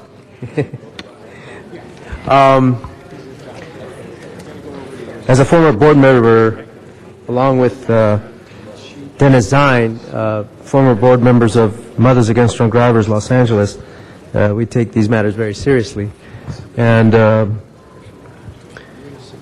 want to make sure that all the conditions in place are going to limit the kinds of activities actually some of the testifiers suggest would occur. But I looked at the conditions, and they're very tight, and they're consistent with many of the kinds of conditions that I've placed on the same kinds of businesses in my district, and have had tremendous success with police cooperation. So let me read some of those. Mr. Cardenas was referring to them. I want to read them specifically because these are very tight restrictions. No sales of beer and wine before 10 a.m. or after 8 p.m. No sales of single beers, for example, 12 ounces, 24 ounces, 32 ounces, or 40 ounces. No sales of those inexpensive, high alcohol content stuff, the stuff that we learned about many years ago, Boone's Farm, Mad Dog, Colt 45, Cisco, those cannot be sold. All beer must be stored and sold in 6-pack, 12-pack, or 24-pack, and stored in the back of the facility. All alcohol for sale must be, I'm sorry, I said that one already. There shall be no advertisement for alcohol placed on any doors or windows that face the exterior of Monte Vista Avenue and Avenue 52 or any other extending exterior facing door or window. There should be adequate security lighting and exterior on the exterior of the market. There should be a video surveillance system. All graffiti on the site shall be removed within 24 hours. These are very tight requirements. In addition, all employees shall attend standard training for alcohol retailers, training that is provided by LAPD. I wish that many businesses that now operate under conditional uses or don't would have these standards in place, and our city would be a lot nicer. So if anything, I think this will set a tone from which you can operate in future considerations. Just say, hey, just do what Tropicana did. And as long as you keep it clean, we will allow you to operate. So I think Councilmember Reyes has taken exceedingly with LAPD, and I know how this works. We sit down with LAPD and we actually go through each condition, and it produces a better product. So I think this is actually a very good development, and notwithstanding the fact that Mr. Reyes made me very hungry in his presentation, and I felt like going to Tropicana right after this meeting. Carne asada is for everyone. And that's the least of it. So, cuidado, ten respeto. I think that we listened very carefully to you, and we would ask you to be respectful. So I can support Councilman Reyes on this motion. Thank you. Thank you, Mr. Alarcon. Ms. Perry, did you have a comment? Okay, Mr. Reyes to close. Yes. You're the final speaker. Thank you, Council President. Colleagues, we will be monitoring the site. I want to thank my staff, Susana Jimenez, for her diligence on this. We'll be monitoring the site. We'll be working closely with them. It is our objective to continue cleaning up this corridor. It's a very sensitive area, and I do appreciate your aye vote. And again, after Bill Murphy's visit, Captain Bill Murphy from LAPD, after my visit, we have come to this conclusion. And again, I thank you for your support. All right, there we go. Open the roll. Close the roll. Tabulate the vote. 13 ayes. Okay, that matter passes. That matter passes. Thank you. Congratulations. Madam Clerk, next item. Next item, Mr. President, item 16, and I believe there's a request 16 and 17 together. Ms. Perry? Thank you very much, Mr. Chair. There's two items before us today regarding the Energy Cost Adjustment Factor, or the ECAF as it is commonly known. The first item proposes a modification to the Energy Cost Adjustment Factor cap. The second item proposes a modification of tiered residential rates to encourage conservation and to minimize the impact of the ECAF on residential Tier 1 customers. Now, pursuant to Section 245 or Prop 245, Council needs to consider the first item by this coming Friday. The second item has no time limit. We did vote on these items yesterday in Energy and Environment, and on the first item, the Energy and Environment Committee voted to disapprove. I asked to take these items up together for the public's information, because people need to understand that ECAF adjustments do not, one, fall under council jurisdiction. We can only receive a communication when the Department of Water and Power Board of Commissioners raises the ECAF. Section 245 is the only way that council can hear the ECAF adjustment and vote for approval or disapproval within 21 days of the Department of Water and Power Board action with no amendments, and we cannot make changes. The ECAF cap item would change the existing cap by 2 cents for every under or over collection greater than $200 million per quarter. For a $400 million collection from ECAF would result in an additional 2 cents. These two scenarios translate into a 20% and 40% increase respectively, and this is my editorial comment, but I feel that this is a blank check for the Department of Water and Power. The second item is the restructuring of a tiered rate which would lower Tier 1 base rate to mitigate the ECAF increase for those who conserve energy. Rates for Tiers 2 and 3 would increase.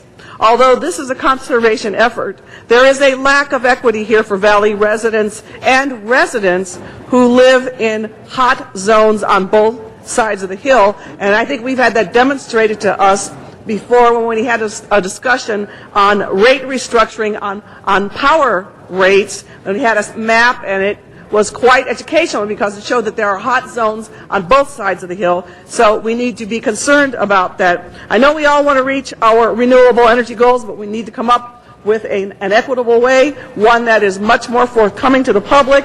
I made a suggestion in E2 committee yesterday that we need an independent third-party review to get a better understanding of the impact of the rates in order to reach our renewable portfolio standard goals and to find a way to protect our bond rating.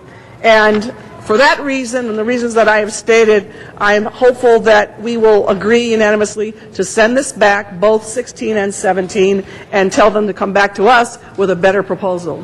Thank you, Ms. Perry. We have public comment on both items. Would you like to take the public comment? They've had hearings? We did have extensive public comment yesterday in committee. One of the reasons that I did that is because I wanted everybody who wanted to speak yesterday to speak even before the council persons spoke. So our committee meeting was taken almost exclusively up by public comment. So I would just make a recommendation.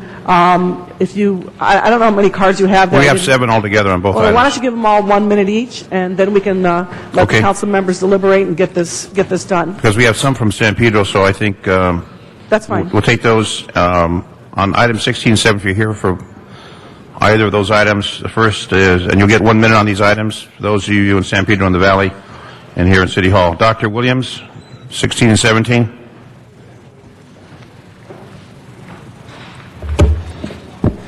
Dr. Clyde Williams, 4115 Barrett Road, El Sereno. 1 minute for That's it, both doctor. ECAF Your time is running. and- You're a doctor. You can speak fast. This is outreach. ECAF. Why are we doing this? Because the ECAF was originally designed to make minor adjustments. 2 cents a kilowatt hour is not a minor adjustment. It's 20 times higher than the 0.1 cents per kilowatt hour. Where is it going? We don't know. It's going to cover all of our future bond issues also, because this is for the bonds. It's not for fuel. It's not for buying power.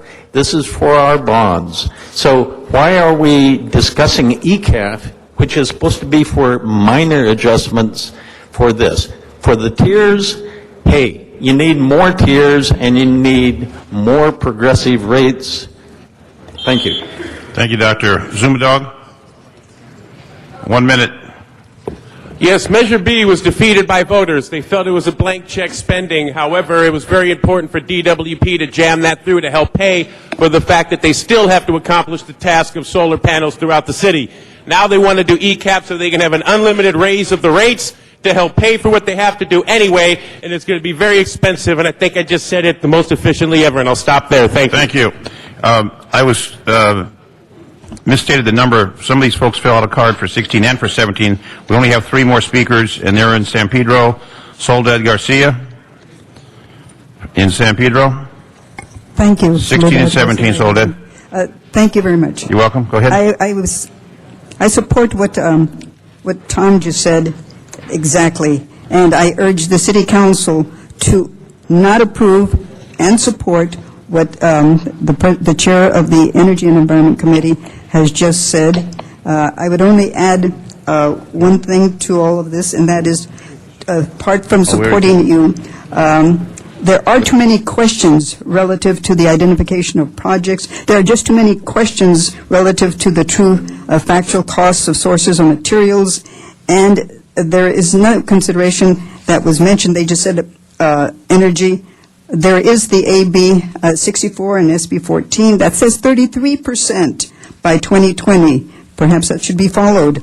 Thank you very much, and I urge you to support the Energy and Environment Committee's not approval. Thank you, Soledad. Alexis Ulrich in San Pedro. And we have 1 more speaker in San Pedro after Alexis. Good in morning. San Pedro. Go ahead, ma'am. Good morning. My name is Alexis Ulrich, and I'm a board member of the Coastal San Pedro Neighborhood Council, and I also do not approve the LADWP Energy Cost Adjustment Factor, ECAF, or the modified restructured power tiering being implemented in October. It should be sent back to the LADWP. And I thank you. Thank you. Our final speaker in San Pedro, Judy Scoble in San Pedro. Judy? I am Judy Scoble, a member of the Coastal San Pedro Neighborhood Council Infrastructure Committee. Good morning, President Perry and council members. I'm urging you not to approve the agenda items 16 and 17. Send them back to DWP. The electrical restructuring modification is not amenable to single family residents, because Tier 1, while it may cost less to the ratepayer, is also shorter. And Tier 2 and 3 have been increased, and now we will be paying triple and still conserving water and power. Vote no on 16. And to uncap from 0.001 to 0.020 would add millions in revenue to the budget. There is no public identification of the power projects. Ma'am, thank you. Thank you, ma'am. Your time is up. Ms. Perry, our final speaker from the public. Now, Mr. Smith. Yes. You're up, Mr. Smith. Yeah, thank you very much, and I concur with the actions of the committee, and I appreciate very much because, as you recall, many years ago, we authored and passed in this council a process of openness and transparency was to have financial review of rate increases, and I always thought that included everything, but evidently not, so I appreciate what you did. I would ask that we just add two things, if you'd accept as a friendly amendment, that we would also look at minimizing cost in your review, and then secondly, that we look at spreading the cost factor evenly across the tiers as part of the review as well. It's different. Thank you very much. With that, I think this is the appropriate way to go. DWP is used to the fact when they come here, they have to go out and do a little more work usually, and this is another one of those cases. I think we just need to be very transparent, open, and understanding of how it works. And as you go out to the people of the city, remember that this is a very big city with different issues in every part of the city. And so when you talk to the people downtown, you talk about different things than you may talk about in the Valley or in San Pedro. And I think you need to bring your message out clearly to those people, designed for their concerns, so that they fully understand the impact on them, and we can get more consensus as a city, as a large city with very unique areas of the city. So thank you, Ms. Hahn, Ms. Perry. Thank you, Ms. Hahn, too, just for the heck of it, Ms. Perry. For the efforts of the committee, and I concur with what you're doing, and I thank you for accepting those amendments. Thank you. Thank you, Mr. Smith. Mr. Rosendahl, followed by Mr. LaBonge. Thank you, Mr. President. If I could ask the city staff to come up real quick and talk about David, you as well. You're a living legend. Come on. People got to know one of our great treasures in our city.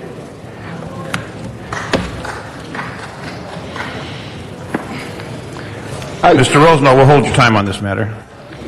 Pardon me, sir? We're going to hold your time. Okay. I would like you to tell us what these two agenda items are all about from your perspective rather quickly. No, go right ahead. You're the general manager. Thank you. Good morning, members of the council. Thank you very much for giving us an opportunity to speak here this morning. My name is David Nahai, and I serve as the General Manager and CEO of the Los Angeles Department of Water and Power. With me here today is Deputy Mayor Freeman, and to my immediate left, Jeff Peltola, who is our Chief Financial Officer, and to his left, Aaron Benjamin, who's the head of our power system. Item 16, first of all, seeks an adjustment of the ECAF cap, the Energy Cost Adjustment Factor cap. Item number 17 is a companion measure. Okay, the cap, what is it adjusted to? I'll ask Jeff Peltola to take us through that. The ECAF is calculated by looking at what the actual expenditures are for our purchase power, our fuel, and that tends to vary depending on what are the assets we use. And with discussion of the cap, let me just clarify that. Right now, we calculate what that ECAF will be on a cents per kilowatt hour basis. The current ordinance only allows that to rise up by 0.1 cent per kilowatt hour per quarter. The proposal is that it would have a cap of 2 cents, but not necessarily rise up to that amount, because it would still be based on what the actual expenditures are. Why do we need to do this? Why we really need to do it is we're having increasing costs on the ECAF that are really coming from three different components, but the biggest one being, as we move towards renewable energy, it's got an incremental about $240 million for that renewable. Now, what happens is we use less natural gas, but we use more of the renewables. So the net effect is about $240 million. In addition, Coal prices have increased as well in the western United States. Aaron can talk more about it if you would like, but that's about $140 million as well. What that shows you is that as we move towards renewables, it gives us a better hedge against these types of volatile prices, because as natural gas and coal goes up and down, when you get renewables, you get solar, you get wind, that's going to be a steady price going forward. We also, go ahead. Let me make a couple of additional points there. As I said earlier, what we're seeking is an adjustment, not an elimination of the cap. So there are caps that will be in place. In addition, there is... Okay, but does an adjustment mean a rate increase, so to speak, to the customers out there? Not necessarily, and not at this point in time, because right now our under collection on the ECAF is relatively small. What we're trying to do is make sure that we don't get to a place in the future where the under collection becomes so large that we would have a sudden and very painful adjustment at that time. 3 financial advisors that have looked at this situation tell us that we have a condition that is peculiar in Los Angeles, and that we run the risk of having our ratings go from a AA to a single A. If that were to happen, we would all collectively pay more for nothing other than higher interest rates. So we don't want to be in a position of having to ask our ratepayers to pay more because of the phantom of interest rates. Better to get ahead of the curve now, try to make adjustments right now so that we won't be in that position. So that's what our financial advisors are telling us. The second point to make is this, is that while renewables are an important part of this, renewables even in 2014 will be about 29%. So 70% are going to be other costs. But even with renewables that we're looking at, we're seeing cap and trade proposals, carbon tax proposals, AB 32, SB 1368, this Council's own views that we must move towards renewable energy and must cut our greenhouse gas emissions. Again, better to make the necessary investments at this time, get ahead of that curve, otherwise we might all find ourselves expending money on things that don't give us an immediate return. So, but I have to also stress that there is an overall cap, a 10% overall cap for both base rates and ECAF, so we put that in place to provide additional protection to the ratepayers as well. I think many of these aspects have not been adequately understood. And I think it's incumbent on us to make them better understood. And then finally, yes, we did tilt this towards Tier 2 and Tier 3 because we wanted, quite frankly, to insulate Tier 1 users, those who use the least amount of energy, from a possible increase, and we wanted to incentivize those who use the most in order to get them to conserve. And besides that, there's an entire array of rebates and incentives and additional energy efficiency items that we're thinking about. We just had a record-breaking achievement here in LA for energy efficiency. We're hoping that by doing that, we'll help Tier 2 and Tier 3 conserve so as to ameliorate the effects of this. David Friedman, would you react? I want to work with this city council in seeing if we can't, all of us, get a common understanding of what we have here, because obviously this is really complicated and pretty hard to understand. I'm an old utility guy. We started off this ECAP business was designed merely that if the price of your fuel, the coal or the natural gas, it always goes up, or then it comes down, then it goes way up, then it comes down a little, that those adjustments would automatically flow through. That's what the ECAP is designed. Then along came renewable energy, which has zero fuel costs. And this council approved including those costs in the ECAF. Those are capital costs. And I think we need to understand that as we acquire a wind farm, we pay for 40 years worth of electricity right on the front end, because once we've paid for those towers and the city owns them, and we're about to dedicate this wind farm, then we've got 40 years of free electricity as far as the fuel is concerned. So the city council agreed that those expenses could be included in this animal called the ECAF, which nobody really understands. And that means that we're getting bumped up now as we go to, we all agreed on 20% renewable things where we're having to pay for these things mostly up front because that's in our interest. We have low-cost money, and that's why DWP over the years has had reasonable price rates. We're a landlord, not a tenant. We own our own power plants. And I think others remember that during the energy crisis in 2001, we had our own power plants, and the lights stayed on and the rates stayed stable. In the future, each one of these renewable energy plants that we're having to kind of pay up front, every year we depreciate them, they go down. It's like a dam. Our cheap power is Hoover Dam, dams that were built a long time ago that have been paid off. So we're experiencing some of the current pain to make things better in the future, just like other people paid for power plants up front 20 years ago, and we're getting the benefit of them today. And so, therefore, this ECAF has become a kind of a monster. It's gotten to be bigger and bigger because it includes the renewable energy plants that we're paying for up front. And I can understand where you want to send this back and want a somewhat clearer explanation and perhaps a little tighter reins on us. And we're willing to work with you and see if we can reach mutual agreement to achieve that.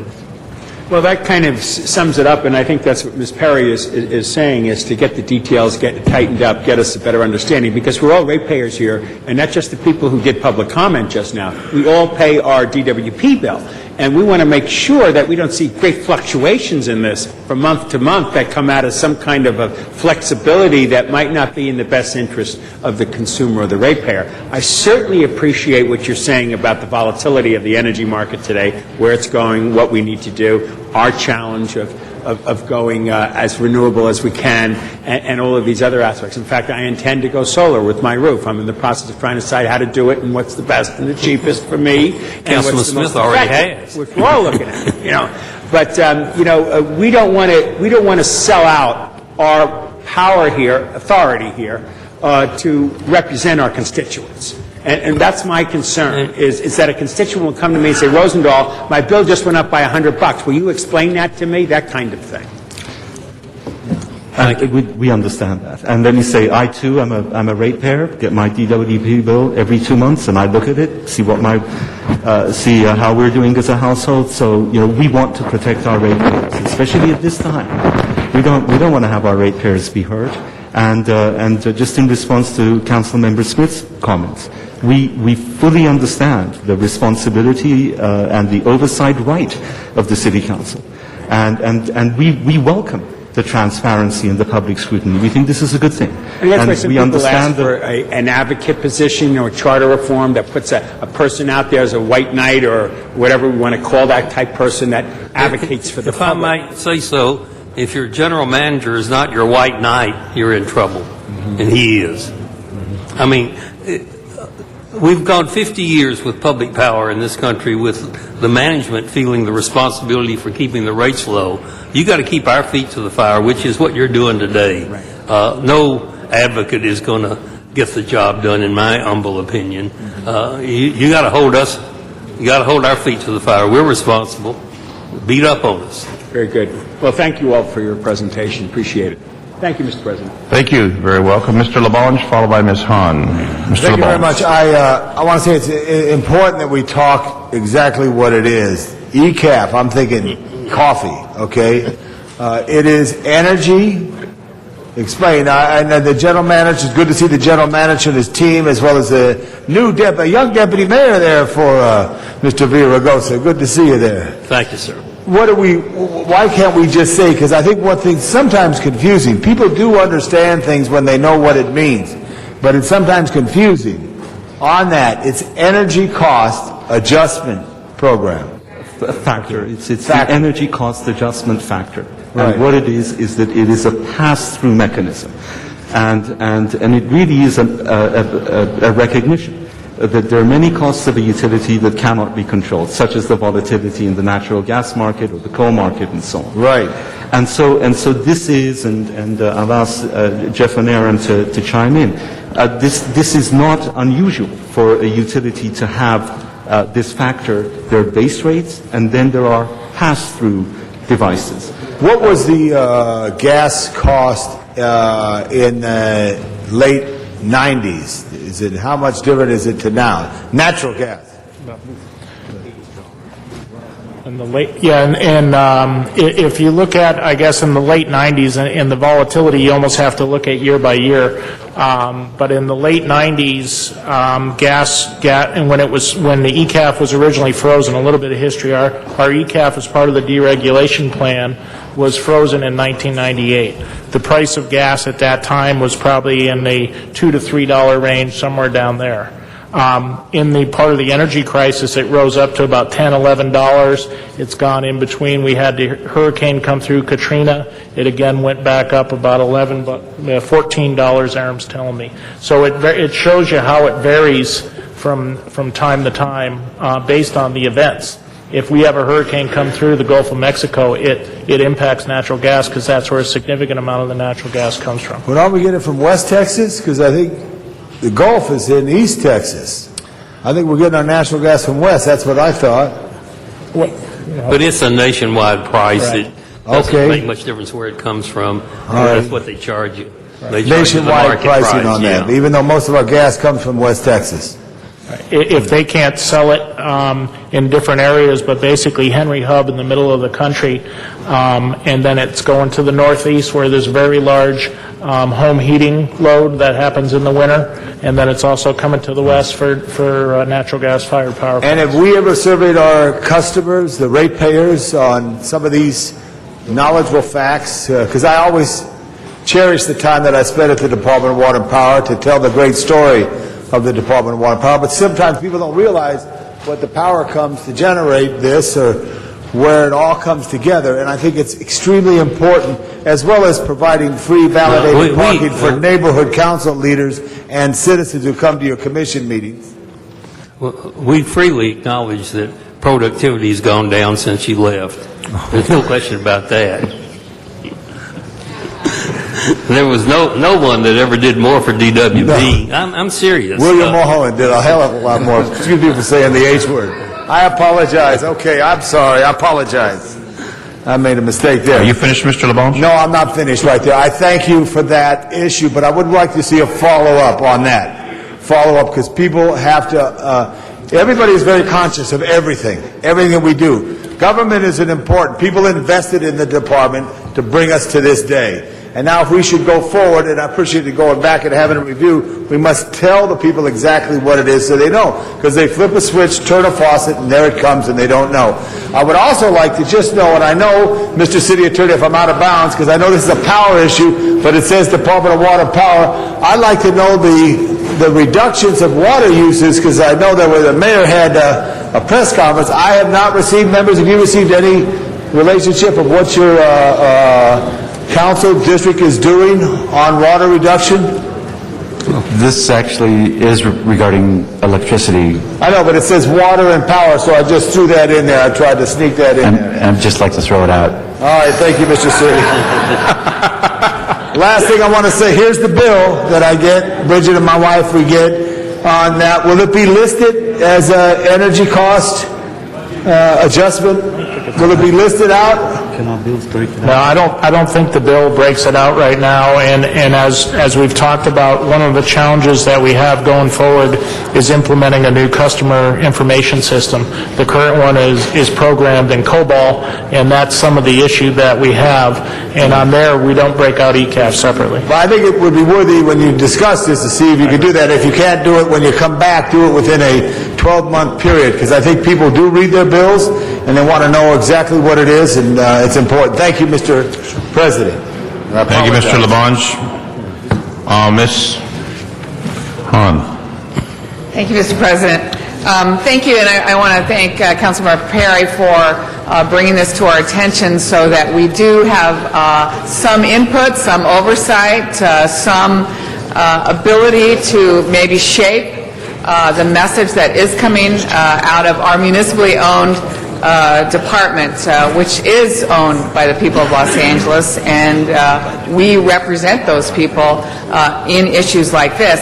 And Greg, that was the first thing I thought about this morning was the wonderful motion you brought in several years ago that basically said anytime there was a rate increase, that it would be transparent, it would go through the process, and there would be sort of a third-party analysis or audit that would also verify and acknowledge the case that you're making to the people of Los Angeles. And it's very interesting that this does not fall in that because, and while there might have been some consultants that were hired to make the case, I think the point of Greg's motion was we kind of have this independent set of eyes looking at our department every time we tell the ratepayers are going to be paying more. We wanted this outside entity to sort of verify that. So it's unfortunate that this doesn't fall under that because I do think the case can be made, but I think it helps when we're doing this to sort of have an independent look at it, making the same case you are.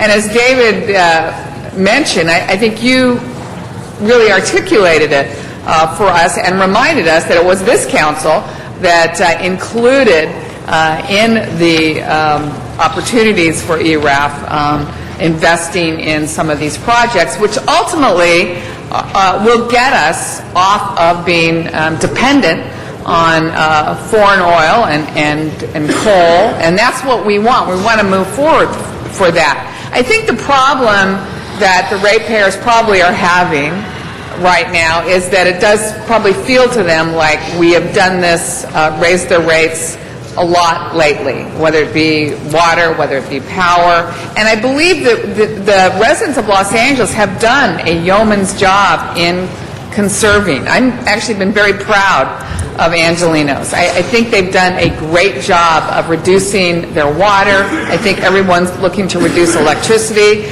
So I think the feeling is they've done a great job of conserving, and yet we sort of reward them by raising the rates again and again. And I think that's part of what the angst is right now. And I'm wondering if the other feeling might be, as you said, David, that we're purchasing up front, but we're going to end up having free electricity from some of these sources that we're investing in. I'm sure the ratepayer would listen to you and say, gee, I can't wait for that time because I'm sure I won't be charged then if it's free electricity. Or there might be, we talk a lot about this ERAF going up and down, and I think the ratepayers are wondering, has it ever gone down? Will I actually see the adjustment in the other direction after we've made these investments, after we begin seeing some of this power come online for use by the ratepayer? So maybe part of the message, again, could encompass some of those issues that I know people are feeling. They may not be speaking it, but when they hear you talk about this, I know they're wondering at what point do they begin benefiting from the ultimate renewables that, again, we all believe in, but is it an unfair burden on the current ratepayers to pay for this, and then will they ever see the advantage of this electricity? Thank you, Ms. Hahn. Is it possible for me to make a small comment at this time? The department went out and bought some coal-fired plants a long time ago, and our rates are lower than the Edison Company's rates today because some wise people on this city council had the nerve to go out and acquire our own power plants. So our customers, and our customer satisfaction on the surveys is really not that bad. You're doing your job to keep our feet to the fire, and I appreciate that. We ought to get these renewables at the lowest possible cost we can, but our consumers are benefiting today from the policy of the past of acquiring power plants, and our rates are lower than our competing utilities, although I'll admit we're getting closer and closer to their rates.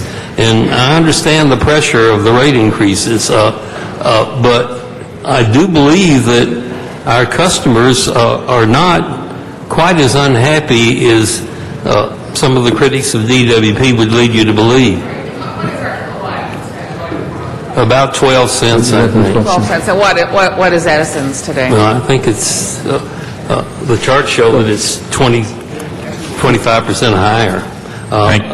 And even with the ECAF adjustment, will still be much lower than other utilities. But you're absolutely right. We need to communicate with our customers.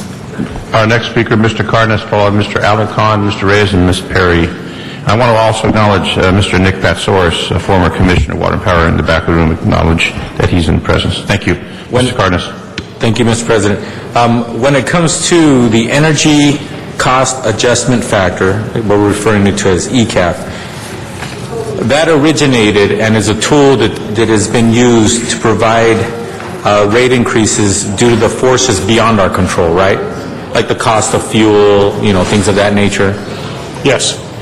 But now it's being used because we've made a conscious shift, policy-wise, to go ahead and have more of our power being provided by renewable energy, renewable sources, correct? Correct. Instead of the traditional coal, fossil fuels, etc., correct? Correct. Okay, now that's a conscious decision. That's not beyond our control, correct? No.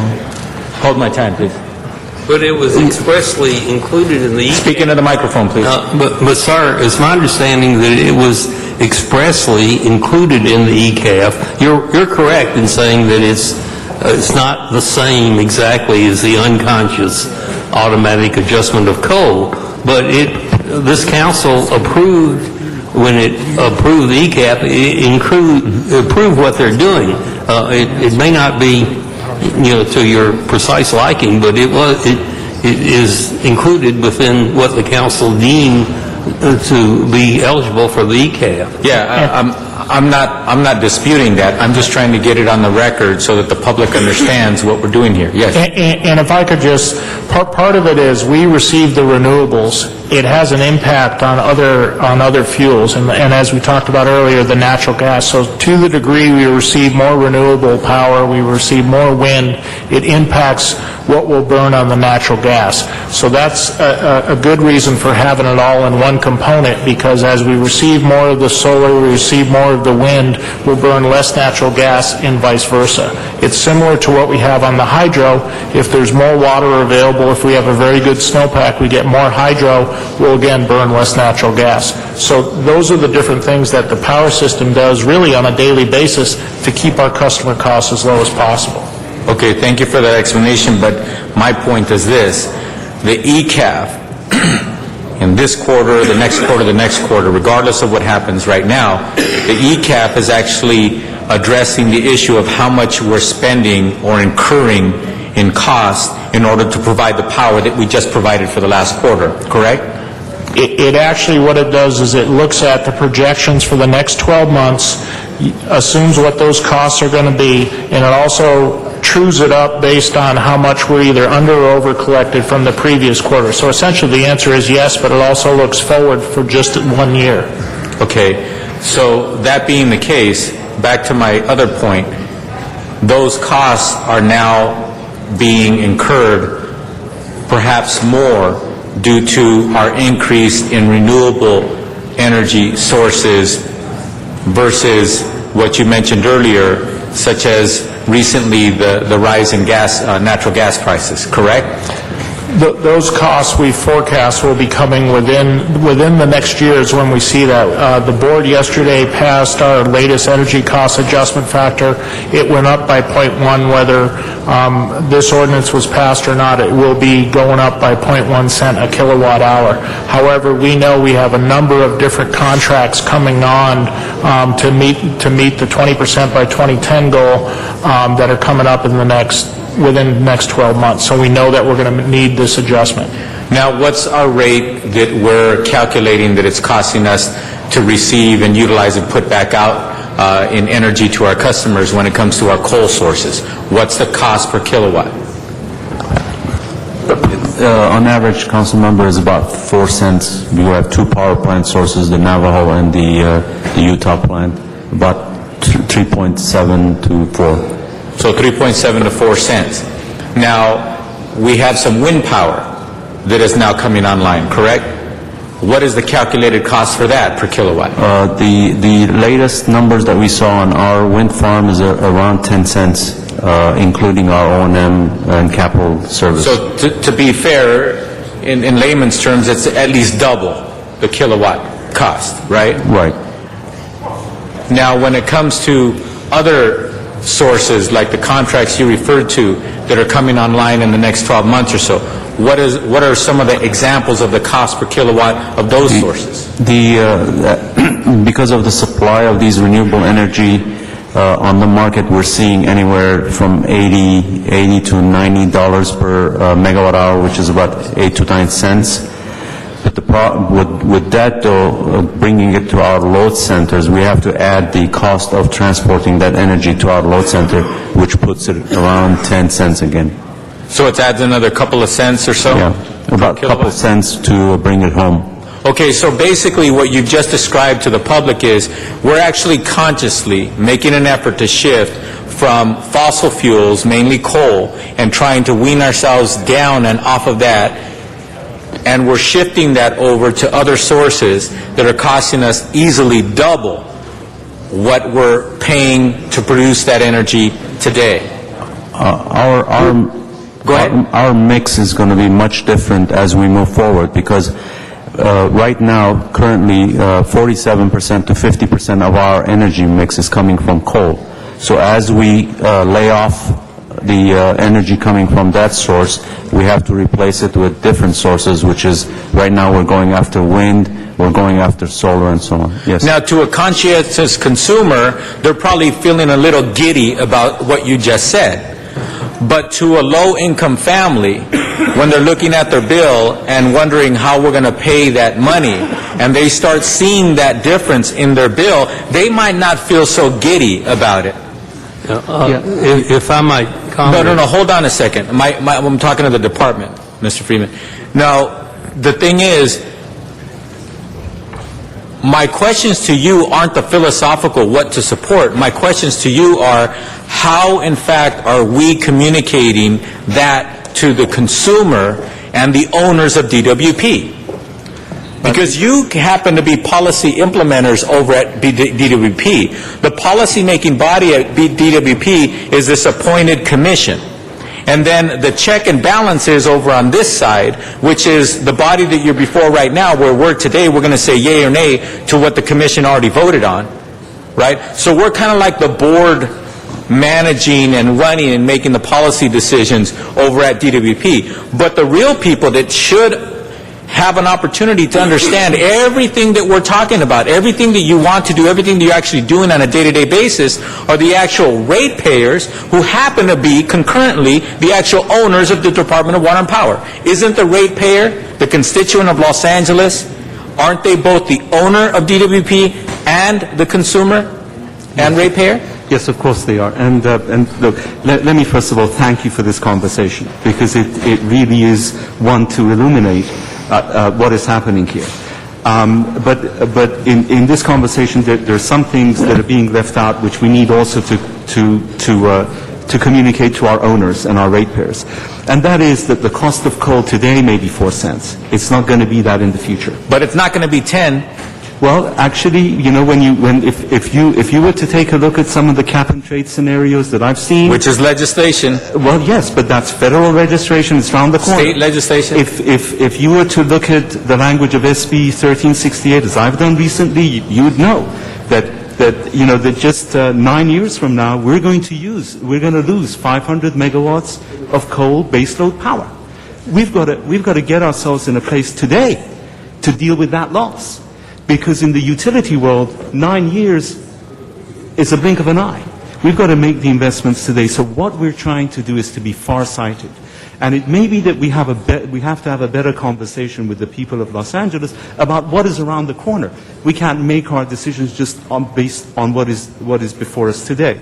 But the other point that I'd like to make is that we're fully conscious of the fact that we do not want to put additional financial burdens on those who are using the least amount of energy and on those who therefore can probably least afford the increase. This is why we've proposed this tilt onto Tier 2 and Tier 3 together with an array of rebates and incentives. I understand that. Thank you very much, David, and I understand how sincere you are and how you understand all of this. But my main point, and the reason why I'm going so slow here today, is because you're 10 steps ahead of me when I'm asking you the question. You could answer it already on my first sentence. But the reason why I'm breaking it down so simply is because the ratepayer and the owner of DWP, they don't think about this but once every other month, right? And lately, they've been getting more and more bothered, not giddy, but bothered about what they're seeing in their bill.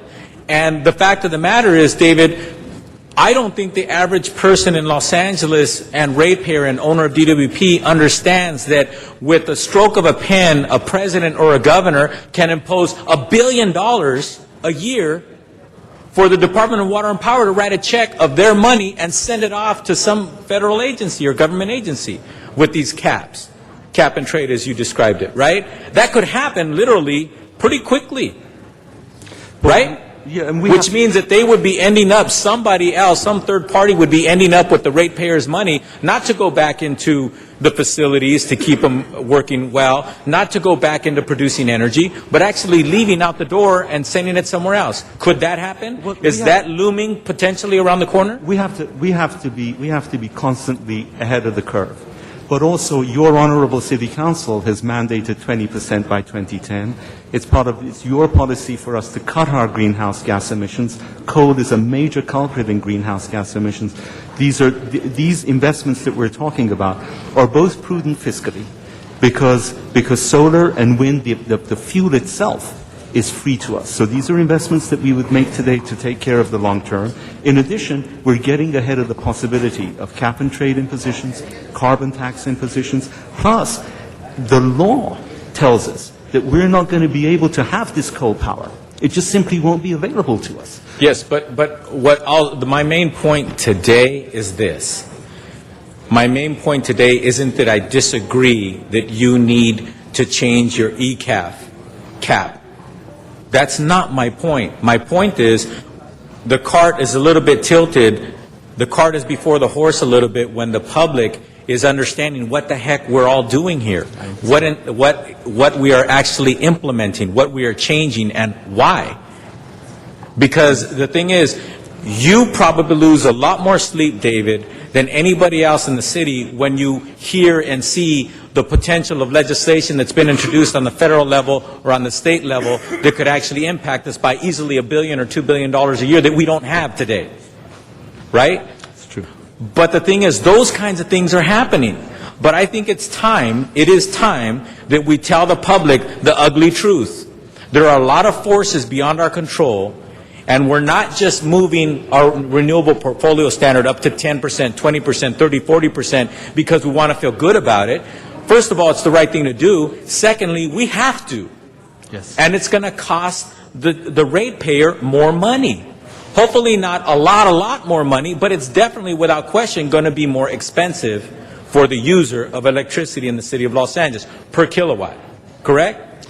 But that's, I think, right. But my time's up, so I'll end with this.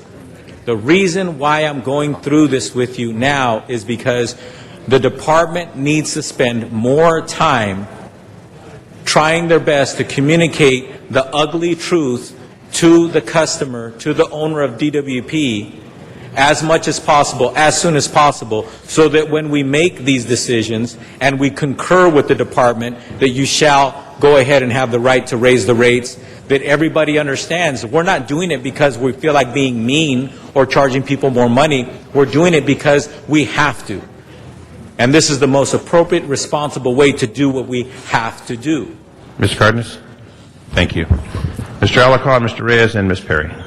Actually, Tony and I were having a conversation about some of the work that we worked on in Sacramento, and we're very familiar with this particular aspect because having both served, I believe he served on energy and budget.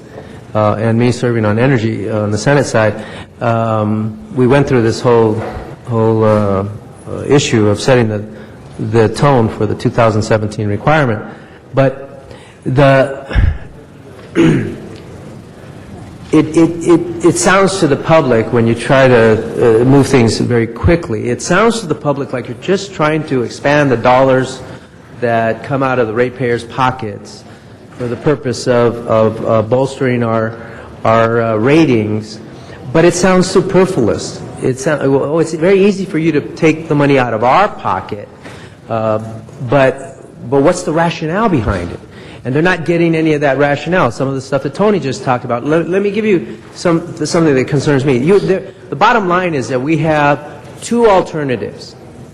We can either adjust the rates upward to meet the standard for the rating, bond rating folks, or we can reduce our commitment to the 2010 goals for the alternative fuels. But the discussion really has to be about where is the market? Because what happened when we set the tone at the state legislature at 2017, the market was targeting 2017 in terms of its investment strategies, in terms of its technological advancement. Everything was geared towards 2017.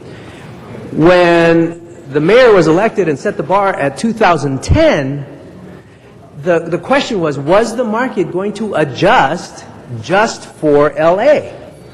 And there's some question about that. I don't know, and that's a question I have for you. To what extent has the market adjusted to us? Because what's happening is you are purchasing power not because we have this plethora of alternatives on the market like would have come in 2017, but because we have our backs against the wall to hit this goal, and we're buying sometimes technology that otherwise is not fully primed. It's not ready to go. It's not the best to purchase. In view of the kinds of things that will happen in the development over the next 8 years in technological advancement on alternative fuels, we're picking the first thing out the gate. And that's not necessarily the best thing out the gate. And any kid on the street will tell you, if you want to buy the brand new Jordans tennis shoes, just in case you didn't know what I was talking about, if you want to buy the brand new Jordans, it's going to cost you a little bit more.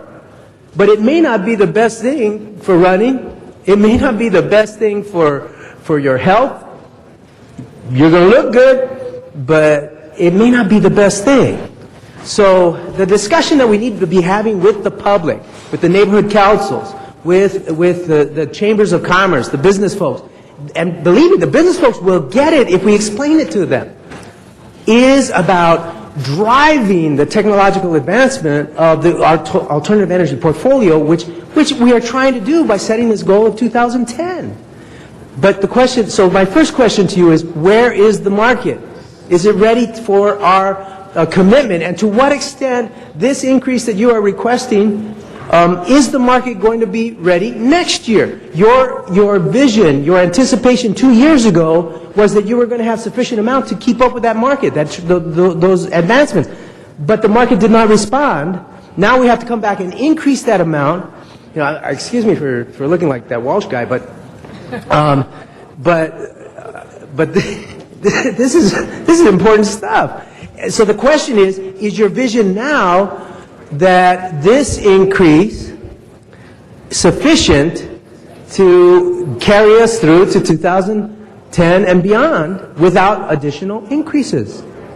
Those are the real questions that need to be answered, and we did not have a chance to explore those questions fully. This is an economic problem, and we did not have a full economic analysis. So that's what I'd like to hear. So having said that, tell us where the technological market is. Is it expensive? Is it inexpensive? Has the technology advanced to the extent that we're getting good quality for what we're buying? Are there things coming around the corner? What's going on? Councilmember, our analysis is that the projects that were implemented, that we are getting prices, that are reasonable right now. And I think our projections are looking more like, as the market, the demand side goes up, that the prices, the pressures on the prices are going to go higher than what it is right now. Actually, the projects that we've picked up that have lower value, we've started the renewable somewhere around $65-70, and we're already seeing the pressures on the market that's pushing the prices the other way. And I think it's because of a lot of the demand side is coming to the market, and it's pushing the price up. So we might have picked up the low price at the beginning, but we're kind of riding the price curve right now. But as technology breaks loose, I mean, you talked about some of the breakthroughs, storage capabilities of the renewables. That's going to change the rules. That's going to put pressures to lower the price of the renewables and make it more in line with the utility, constant power business. But right now, because of the mandates that we have and the goals that we have to meet, we are doing the best analysis as far as us picking up the most value that fits our portfolio. Okay, that time is way over the limit. Hope that answers the question, Mr. Alarcon. Mr. Reyes, Ms. Hahn, and Ms. Perry. Thank you, Council President. First, I want to thank you for your hard work, and there's a lot of detail. There's a lot of complexity here. But in speaking to some constituents who are responding in a heartfelt way and are asking, where do we see a report where we talk about cutting costs?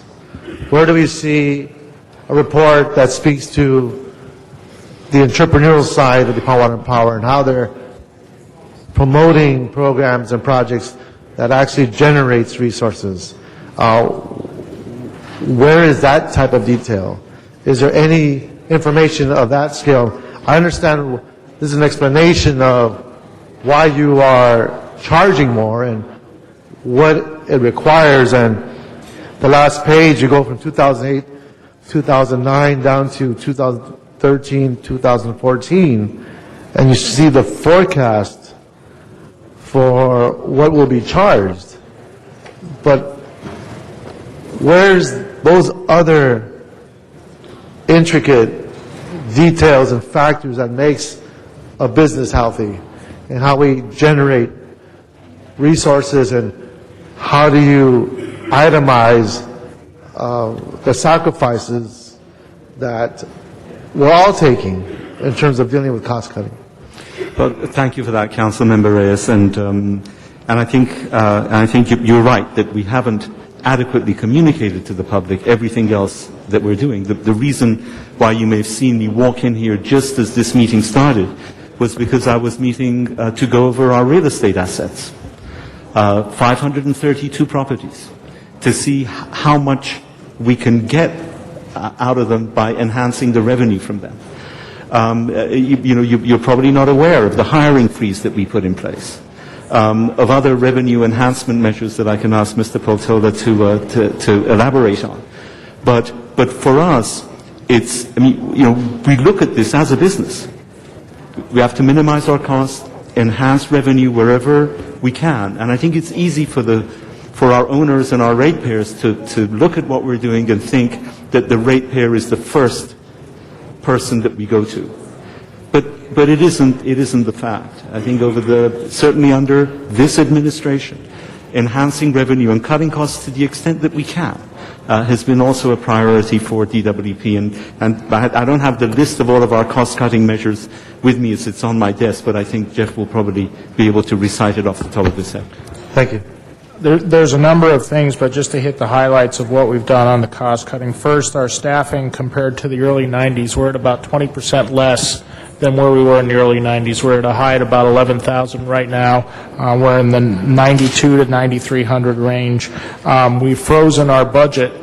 We did not, going forward, we didn't add any of the staffing, so we froze our budget where it was. We reduced overtime. We were using before a 10%. We've now gone for non-critical classes, so anything that's really not related to people putting poles in the ground, those types of issues.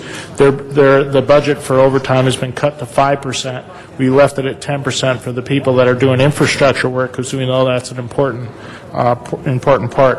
Additionally, what we're putting a big focus on is reducing our losses on metering. As we look at our losses, how much energy we generate, how much we collect on the billing, we're trying to reduce that down, because again, that means somebody's out there, whether it be theft or there be some mismatch between our data. We're looking at that as well. And then David already mentioned about the real estate revenue. We're trying to get additional real estate revenue to lessen the impact of these increases that we see. And I appreciate the Ribble report, but at what point do we start understanding, because we have to make decisions here, how do we start weighing these different factors? How does that fold into the decision for these rate increases?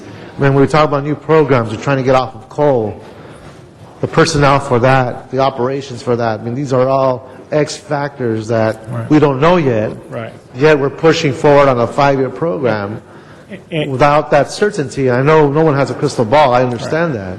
But we do have some amazing assets that we sit on. And so where's the proactivity in making those more vibrant and much more resourceful in terms of generating capital? Again, I mean, those are very complicated issues, but they're important facets of a very dynamic organization.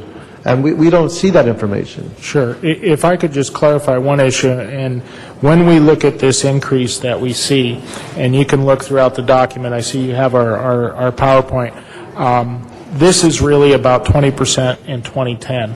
When you see the increase, it hits during about the 2011 year, because that's when all the projects come on. Any of the other goals that have certainly been discussed, 2020 goals, none of that is reflected in here. This is really the 20% by 2010. And that's what's driving it. I mean, your other point is well taken. I think one of the things, we're all engineers at DWP, we're not real good communicators, so that's something we need to work on. Do we see a report in the near future? Do we see that as part of our process here, or am I just speaking and you're going to say thank you, Councilman, and kind of forget? No, Councilman, but I promise it will not be forgotten, and I do believe that we do owe the Council an explanation of everything that we're doing to enhance revenue and cut costs, and so that the impression isn't left that as soon as we see a looming need for money, that the first place we turn to is the ratepayer. And I think that's an impression that we have to correct. So we have nothing with us to defend these actions, and we don't know how to answer these questions. We have nothing to point to, and that is a disadvantage for us when they tell us, you keep coming at us like an ATM machine, you just take our money, but what are you doing to prevent these kinds of decisions? And essentially we are left with nothing to defend ourselves with or to explain these difficult decisions. I understand.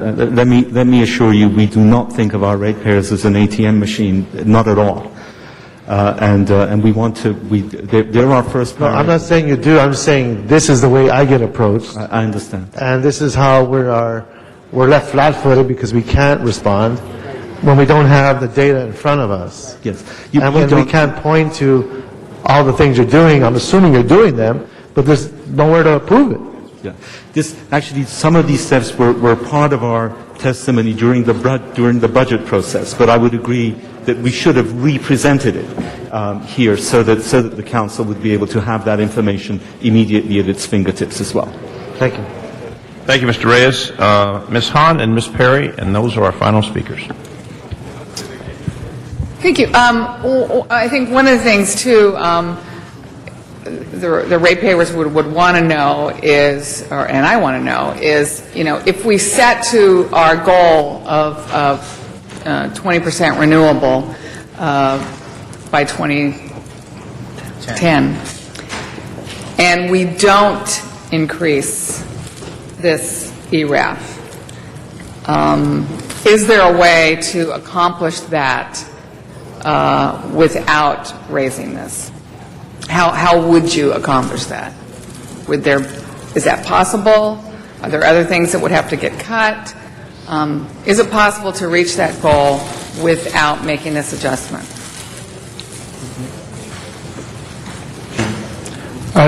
Council member, and obviously that's a very complicated question, but part of what we've done are what the impacts would be of no action going forward. And if you look in the presentation, I know we don't have it presented, but from page 18 forward, we talk about what those impacts would be. It would put our debt service coverage ratio, where we're trying to target a 2.25 to maintain the AA bond rating. It would go down to about a 1.25, which at that point we certainly would not maintain our AA bond rating. Other options are cutting capital, which would be very significant, probably about a 62% cut. Again, I think that's something, an option we really don't want to look at. And then the undercollection, what we've talked about, and just to clarify what the undercollection is, that means we spend an amount of money and we're only collecting some lesser amount. And that would also grow precipitously. So it'd be something that would be very, very difficult. I kind of go on the never say never, but my view, if you had to ask me and I had to answer today, is I'd say, yeah, that I don't think we could do it. If I could just comment, it was a very straightforward, simple question. It's a complicated answer, and we just need to run the numbers and give you an answer. Thank you. I mean, that would be something, I think, if it does come back, again, I think that's one of the scenarios that I'd like to see. So again, looks like you've done some initial projections on that, but I think that would be a real option that I think we would all want to look at. Could we get this? Yeah, we could achieve this goal, but here's what it would look like, and here's what would have to happen. I would like to see that probably in a little more detail. Think a little harder. Think outside the box. See if it's possible. But I think Councilman Cardin has kind of illuminated the essence of the issue here.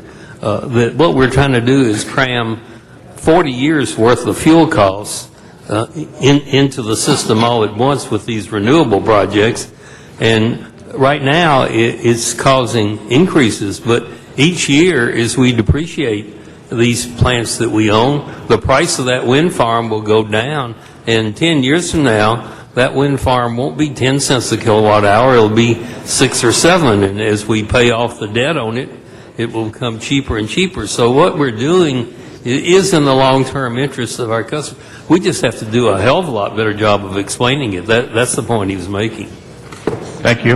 Okay, thank you. Thank you, Ms. Hunt. Mr. Koretz came up on the queue, and then Ms. Perry. Mr. Koretz.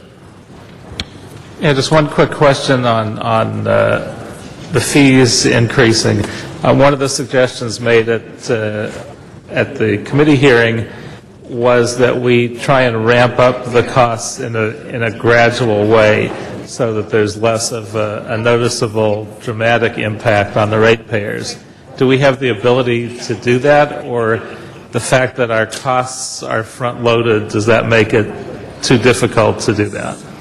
Let us go back and run some numbers and see what we can do to produce something that the council will find more palatable than what we've produced before. Thank you.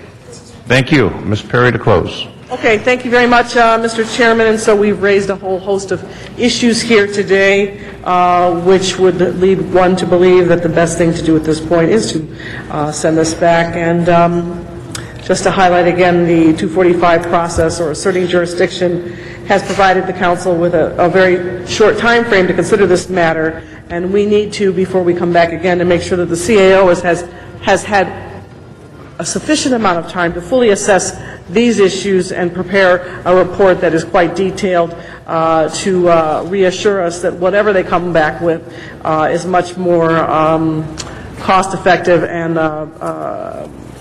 fully assess the residential tier structure and its impact on the ratepayers in a much more detailed fashion. Now, I understand the premise of this is obviously to encourage energy conservation among greater users of power, and I think that we all respect and understand that, but we also have to really fully, comprehensively examine whether or not it's appropriate for ratepayers in other tiers to bear the majority of the burden for an ECAF adjustment.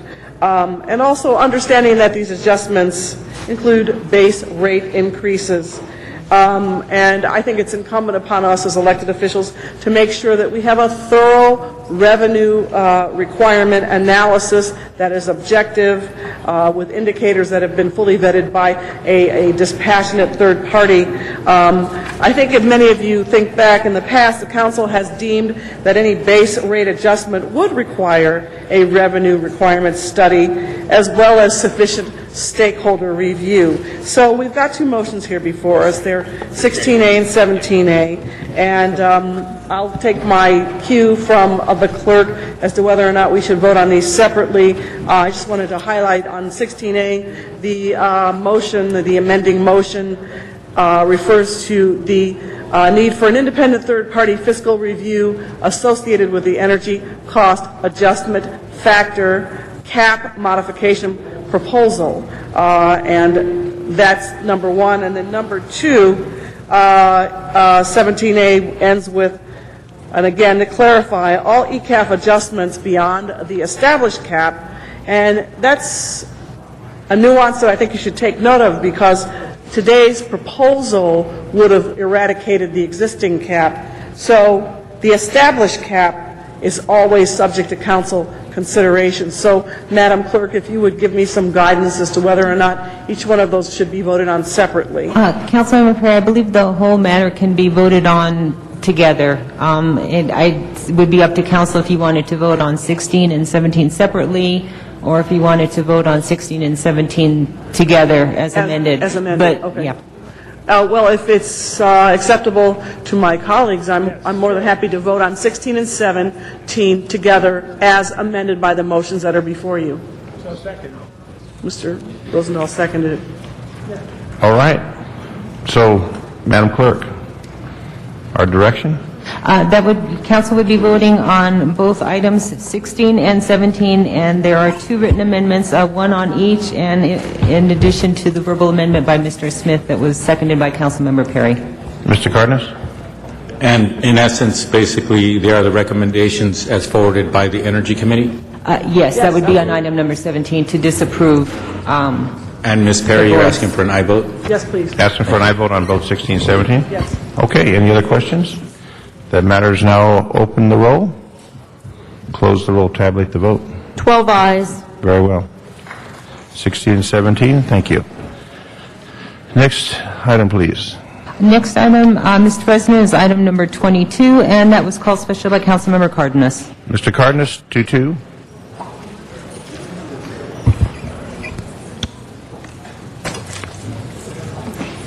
Caught me on my lunch hour. That's my point. I just wanted to take this opportunity to once again thank the voters for passing the proposition that has allowed us to build some of our fire stations. 17 of the original 20 projects have been completed, so 17 fire stations have been completed.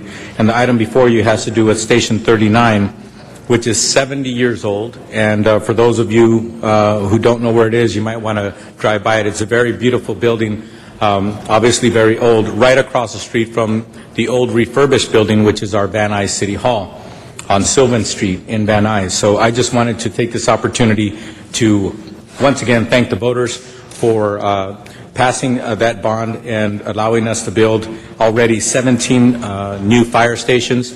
And today, probably as much as ever, people can appreciate how important it is for us to have the best equipped, best manned and women-ready fire department in the country. I believe we have that. And as the men and women are fighting the fires right now, as we see on television and as we can see if we look out of our window, it's important that we make these kinds of investments, and this is an opportunity for us to invest properly and appropriately in the community of Van Nuys and to replace this 70-year-old fire station. And not that everything that is at least 70 years old needs to be replaced.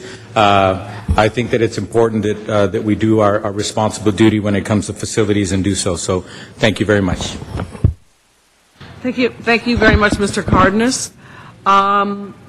There are no further speakers in the queue on this item, and I don't think there's any speaker cards. Am I correct, Madam Clerk? Okay, great. Let's open the roll on this. Close the roll. Tabulate the vote. 12 ayes. Next item. Next item is item 27, and that was called special for cards. Mr. Zumadog. Mr. Zumadog. Yes, hi, David. Thank you very much. Yes, my name's Zuma Dog. I'm also David Salzberg. I'll be on the ballot under both names on September 22nd, and this is something that's very important to me, REAP, Rent Escrow. And what I'm here to say is I'm speaking out on behalf of the mom and pop owners, building owners that rent to people. What happens is REAP. It's used as a vindictive, retaliatory act against the mom and pops. And what happens is they keep putting these things, oh, you got to make a fence here for $10,000. Now you got to do this for $20,000. Tick, tack, tick, da, zip, da, zip, da, doo. Before you know it, you can't comply. They eventually get you.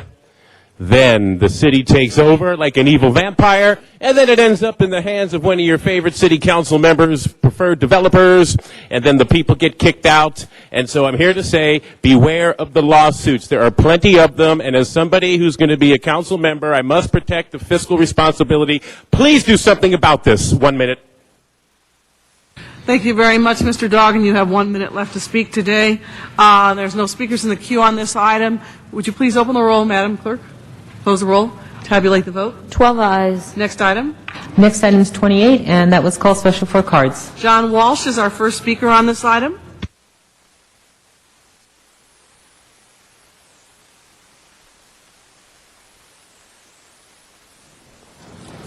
John Walsh, HollywoodHighlands.org. A new post at 5 p.m. Posted at 5 p.m. Concerning the Police Commission and Police Foundation, the Police Commission, incidentally, will be meeting tonight at Friendship Hall. I hope you're all there. I'll be there talking about Sharon Papa and how she has already been selected as the new police commissioner, unless Antonio finds someone else outside the city.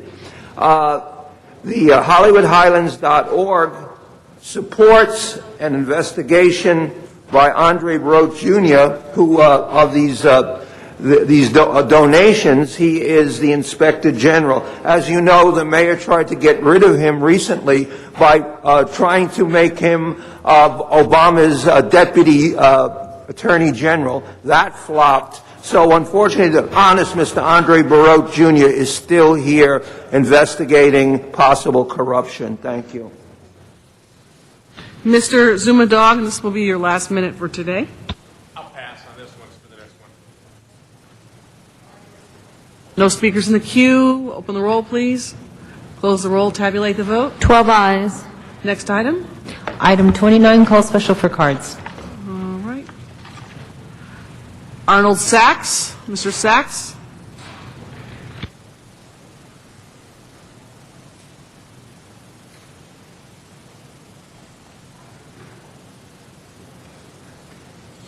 Yes, good afternoon. Thank you. Arnold Sachs. In this article from the Times from August 13th, it's regarding an LAPD detective tied to second officer-involved shooting. Maybe what the Community Police Advisory Board Summit might be able to do with some of this funding is find out, according to the story, this officer was charged with a shooting. 4 years later, and he was cleared. 4 years later, however, evidence not seen by the panel surfaced in a civil trial and showed that the suspect had his hands in the air when Nolte fired. So the question would be is, can this Police Advisory Board Summit Committee look into see what happened to that evidence that was held up for 4 years in a police review for a shooting? Thank you. No further cards. No speakers in the queue. Madam Clerk, please open the roll. Close the roll. Tabulate the vote. 12 ayes. Next item. Item 30, called special for cards. Mr. John Walsh.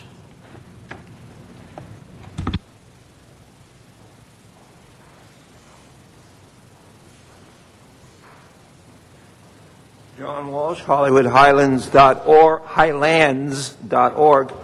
Robbery Homicide Special Investigation Section. This is very important. Item 30. As you know, we had the LA, if you go to our blog at 5 o'clock, we're breaking the story. This isn't my opinions on the blog. These are news items that we are breaking in the entire Southern California. On the Homicide Special Investigation Section, they now have a snuff tape taken of a murder that occurred just 2 weeks ago in front of the Henry Fonda Theater. covered by the surveillance camera. At the time, Bratton and the city council were holding a meeting in Hollywood about how the murder rate had gone down during the meeting, and another section of Hollywood, 2 people were murdered. So we're asking the media to get a copy of that snuff tape and watch someone being murdered. Madam President, this is not regarding this donation. Thank you very much, Mr. Walsh. All right, there's no speakers in the queue on this item. Madam Clerk, would you please open the roll? Close the roll. Tabulate the vote. 12 ayes. Next item. Item 33, call special for cards. Mr. Arnold Sachs.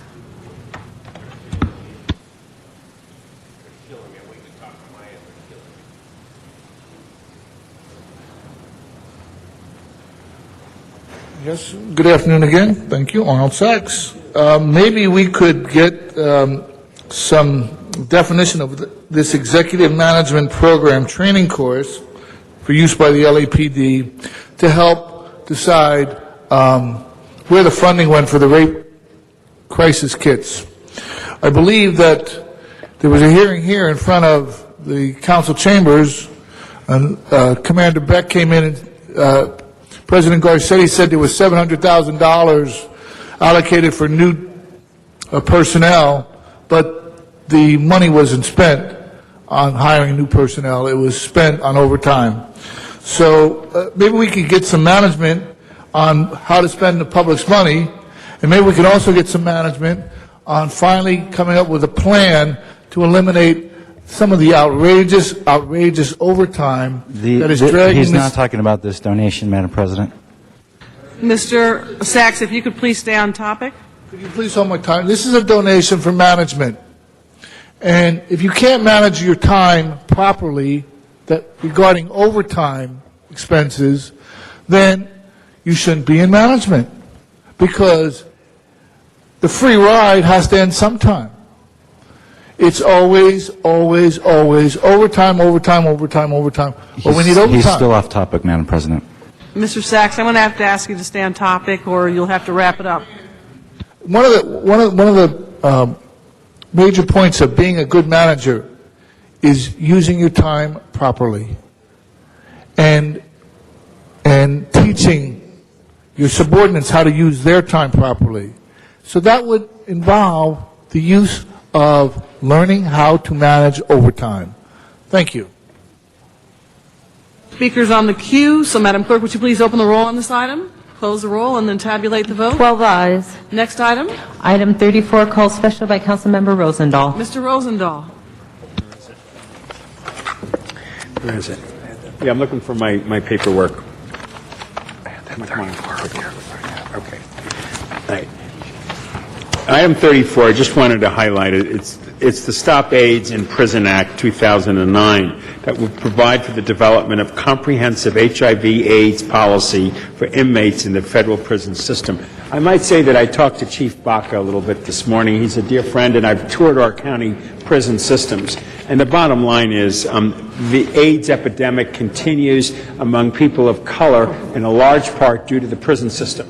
The prison system has its own sex codes, its own realities, the moment you go in there and you're part of that scene. And one of the parts of the scene is sexual interaction between men. And when a guy comes out of prison, he doesn't talk about that to his girlfriend or to his wife, but she ends up with HIV or some other disease. And what this does basically do is shine the light on the prison system when it comes to this kind of sexual abuse that can create, obviously, more diseases for all kinds of people outside of the prison. It's a no-brainer for us, and I just wanted us to be aware of it, and we should vote yes on it. Thank you. Thank you, Mr. Rosendahl. Mr. Koretz. Yeah, I did a lot of work on this issue in the legislature, and people should be aware the rates of HIV in prison are as high as 12 times that of the general population.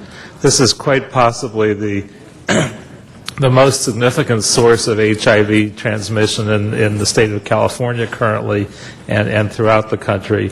And anything that can be done from testing to permitting condoms in the prison system to a number of other things absolutely should be done. The dramatic increase of HIV, particularly among minority women and particularly in the African American community, can be almost directly traced to the prison system, and these actions are absolutely critical. Thank you, Mr. Koretz. No further speakers in the queue, so let's open the roll on this, close the roll, and then tabulate the vote. 12 ayes. Thank you very much. What's our next item? Item 44, call special for cards. Mr. John Walsh.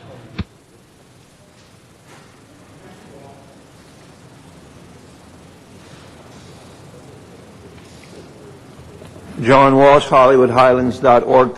This is the issue of the relevance police are listening. This is an issue of vacating alleys.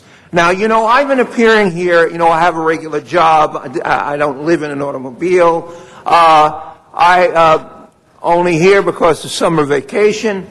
But I want you to know that the past 15 or 20 years that I've been coming to these meetings off and on, vacating alleys, I don't think there's anybody up here that knows what vacating alleys is. They did it to us on Yucca Street. The owner of the building wanted to use the alley. So he went to the city councilman and he got the alley vacated. In other words, the alley was given to the property owner. I can show you a parking circle on the same block was given free. And they always say, oh, that's because there was homeless there, racist, often racist owners attacking people sleeping in the alley. In fact, whenever they vacate an alley, the neighborhood gets worse. And I'm speaking to the 70,000 people. They are coming to take your alleys. They are coming to take the person next door and give it to somebody else. And if you want to find out what's really going on in this city, HollywoodHighlands.org at 5 o'clock. This next post is going to rock the Obama administration because it ties the Obama administration to the dropping of the charges against Weezer and to Stephen Bing, the daisy chain. He is way Look off at topic. It. Thank you very much, Mr. Walsh. No speakers in the queue. Madam Clerk, would you please open the roll, close the roll, and then tabulate the vote. 12 ayes. Next item. Item 46, call special by Councilmember Cardenas, and an amending motion has been distributed to the council members. Mr. Cardenas. Now that the amendment has been distributed, I just ask for your aye vote. Mr. Cardenas asks for an aye vote. Open the roll, close the roll, tabulate the vote. 12 ayes. Next item. Item 47, call special by Councilmember Rosendahl. Mr. Rosendahl. Madam President. And again, this has to do with our prison systems and some of the deplorable aspects of what happens within them. This pretty much sets up an opportunity for people who end up in prison that their sexual orientation and gender identity of the inmate or the ward in the list of characters to be considered when classifying inmates in wards. I toured again, like I mentioned, the prison system, and sometimes when the energy in that cell is directed at a person whose sexual orientation or identity, they're the ones most vulnerable. In fact, you know, you're not safe if you're in the prison. If you think you're safe, you're crazy. You're going to get killed sometimes. That happens there. So what this basically does is an inmate classification and housing assignment procedure. It wants to know the age of the inmate, whether the offender is violent or non-violent, whether the inmate or ward has served a prior prison sentence, what the inmate or ward's history of mental illness. The Department of Corrections and Rehabilitation shall ensure that staff members intervene when an inmate or ward appears to be the target of sexual harassment or intimidation. And it goes on to basically say that sexual orientation and gender identity of the inmate or ward, the aforementioned list of characteristics, are to be considered. And therefore, we want to support, again, the state bill AB 382 that would give us that opportunity. You know, I urge every one of my colleagues to tour some of these prison systems and see firsthand the situations that are in there. This is another piece of legislation that protects people, and obviously I ask for an aye vote. Thank you, Madam President. Thank you, Mr. Rosendahl. There are two cards on this item. Maceo Person. Maceo Person. Is Maceo present? Arnold Sachs.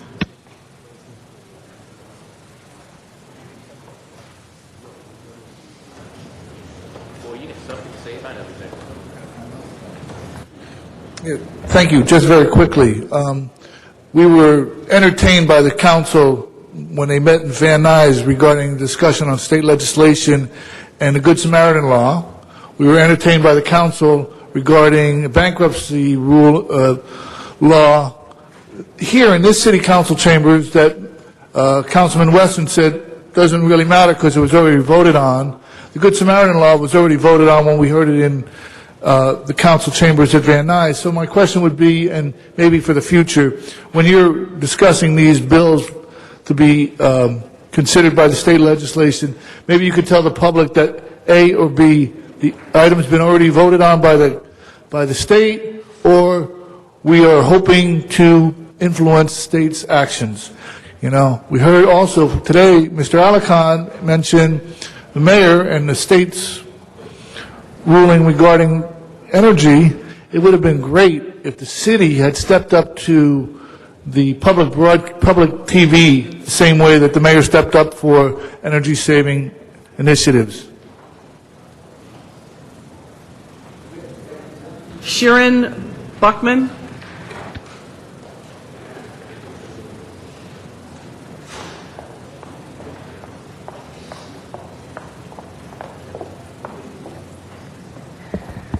Hi, I'd like to speak on behalf of item number 47. First off, I would like to profusely thank Council Members Garcetti and Rosendahl for introducing this motion. As a human relations advocate for the Human Relations Commission and now the Human Services Department, I've worked with numerous previously incarcerated LGBT juveniles and adults who have been victims of sexual abuse and verbal harassment in correctional facilities. When I asked them for recommendations to assist jails and prisons to prevent these horrific incidents, the answer invariably is better classification in jails and prisons. AB 382 is a brilliant step to codify these recommendations, particularly because it includes juvenile facilities. Thank you again, Council Members Garcetti and Rosendahl, for introducing this motion in support of AB 382, and thank you, Council Members, for your consideration. Also, if I may, I have statements from two other individuals who had to leave. Is that okay if I read these real quick? Got about a minute and 5 seconds left. Okay. This is from Bambi Salcedo at Children's Hospital. She writes, "Good morning, Council Members. I would like to speak in favor of this resolution and support for this body to adopt AB 382. Please understand that if you pass this resolution, many people would greatly benefit. Please consider adopting this resolution." That was Bambi Salcedo at Children's Hospital. This is from Maceo Person at Transgender Law Center. I'll just briefly read his statement. My name is Maceo Person, and I work here in Los Angeles as a consultant for the Transgender Law Center. The Transgender Law Center is pleased to support the resolution relative to AB 382, which would add sexual orientation and gender identity to the current list of factors that should be considered in order to safely classify and house these prisoners. This bill has enjoyed support from both major parties in the legislature. Recent attention has focused on the mounting crisis of overcrowding and violence in California prisons. The condition of these facilities has been the subject of both litigation and special hearings of the California legislature. Can I just finish this? You can just conclude, please. Okay. So the three statements in support of this resolution. Again, thank you, Council Members, for your consideration. Thank you very much. There are no speakers in the queue on this item, so Madam Clerk, if you would, please open the roll, close the roll, and then tabulate the vote. 12 ayes. Next item. Next item is item 48, and that was called special for cards. Okay, and how much time does Mr. Dog have left today?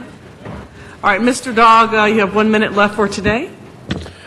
Yes, thank you, City of Los Angeles. My name's Zuma Dog. I'm running for Los Angeles City Council.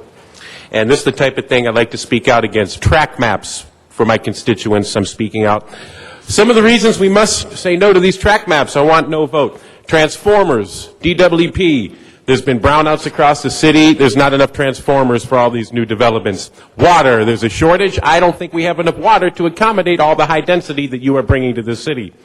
Traffic, continued traffic. The roads, the side roads, they don't get any wider when you do these things. the fact that the city can't afford to operate itself, and the fact that it's closing fire companies, and we cannot afford basic services, we cannot afford to continue to expand with these high-density projects that are approved on a day-in and day-out basis on these track maps. And density brings crime, and we're having a hard time with graffiti removal and all types of services. So Zumadog, the second most prudent council member next to Parks, is asking for a no vote because we cannot afford this right now. Thank you, compadres. Thank you very much. There are no further speakers in the queue on this item, so Madam Clerk, open the roll, please. Close the roll, then tabulate the vote. 11 ayes. Next item. Madam President, would you like to clear the desk before going into closed session? Yes. Council has motions for posting and referral. Motions are posted and referred. And there is an excuse on the desk. Councilmember Reyes requests to be excused Friday, September 25th to arrive at 11 a.m. for city business that meets council policy. Without objection. And that clears the desk for closed session. Okay, so if we can clear the chamber to go into closed session?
We're now back in open session, so we will open the roll on the last item. Madam President, just for the record, it's item number 50, and the settlement in the case of Kopatsis versus City, and the settlement amount is $1,728,000.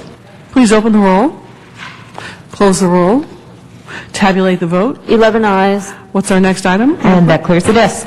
All right. So I think we have done the other city business.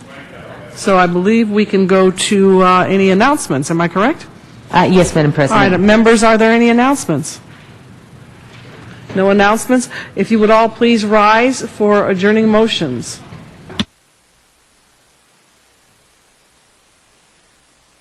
Okay. Well, why don't we mix it up a bit today, and we'll start on this side with Mr. Rosendahl. Thank you very much, Madam President. Barbara Ann, better known as Babs, Warren Lebrowski, passed away July 31st, 2009. Barbara, or Babs, was a treasurer of the Santa Monica Canyon Civic Association for many years and served on the board for over 30 years. Babs was extremely active in the community until she suffered a stroke this past July. She was a renowned choreographer and producer of entertainment at the annual Pacific Palisades Community Council Awards dinner in April, as usual. Babs taught exercise classes for seniors and others, and also taught dance. She also was an AARP treasurer and always kept an eye out for the neighborhood. The services will be this Saturday, and she is survived by her daughter and son and grandchildren. May she rest in peace. Thank you, Mr. Rosendahl. No more adjourning motions on this side of the room. We'll go this way. Mr. Parks? Madam Chair, I'd like to ask that we adjourn in memory of Yvonne Estelle Washington, born in 1939, passed away on August 27th, 2009. She was raised in Richmond, Virginia, where she attended her primary school, later graduated from the APEC Beauty College in Richmond. She married her husband, William Thomas Washington, in 1961 while he was serving in the military, and they spent over 3 years in Japan while serving his country. They later moved to Los Angeles as a permanent resident. She continued her interest in the beauty care advocation, and then she opened her business later in the Crenshaw area, where she has been in business since 1967. She's the mother of 4 children. She and her husband started a church after being a member of Mount Zion Apostolic Church at 40th and Western. They had their own church, and later it grew from initial members from 1978 of about 6 people to now where it's a flourishing church on Southwestern Avenue. Her husband, she's survived by her husband, Bishop Will T. Washington, and her 4 children. Services will be held Friday, September the 4th, 10:30 at the Christian Community Center, 8725 South Broadway. Thank you, Mr. Parks. Mr. Huizar. Thank you, Madam President. Last week, Ball Heights and the Japanese-American community lost a true leader when Katsumi Hiroko Kurusiku died. Katsumi was born in 1925 in Los Angeles. At the age of 8, she moved with her family to Hiroshima, Japan. 4 years later, they returned to Los Angeles, this time making their home in Ball Heights. Katsumi attended Hollenbeck Junior High School, and unfortunately, World War II broke out while she was attending Roosevelt High School. Like all Japanese Americans at the time on the West Coast, Katsumi and her family were sent to a relocation camp. First, she and her family lived at the Pomona Assembly Center located at the Pomona Fairgrounds. A few months later, they were sent to Hart Mountain in Wyoming. There, Katsumi was the managing editor for her high school newspaper. She finished high school while she was in camp. In 1944, Katsumi left Heart Mountain to study journalism at the University of Wisconsin at Madison. After graduating, she moved back to Los Angeles, where her family had returned after the war. Katsumi was a journalist for Crossroads, the first Japanese-American weekly newspaper in the city. There, she met Kongo. Katsumi and Kongo soon married and started a family, raising 3 children. They first lived in the Crenshaw district and then moved to Mount Washington in 1965.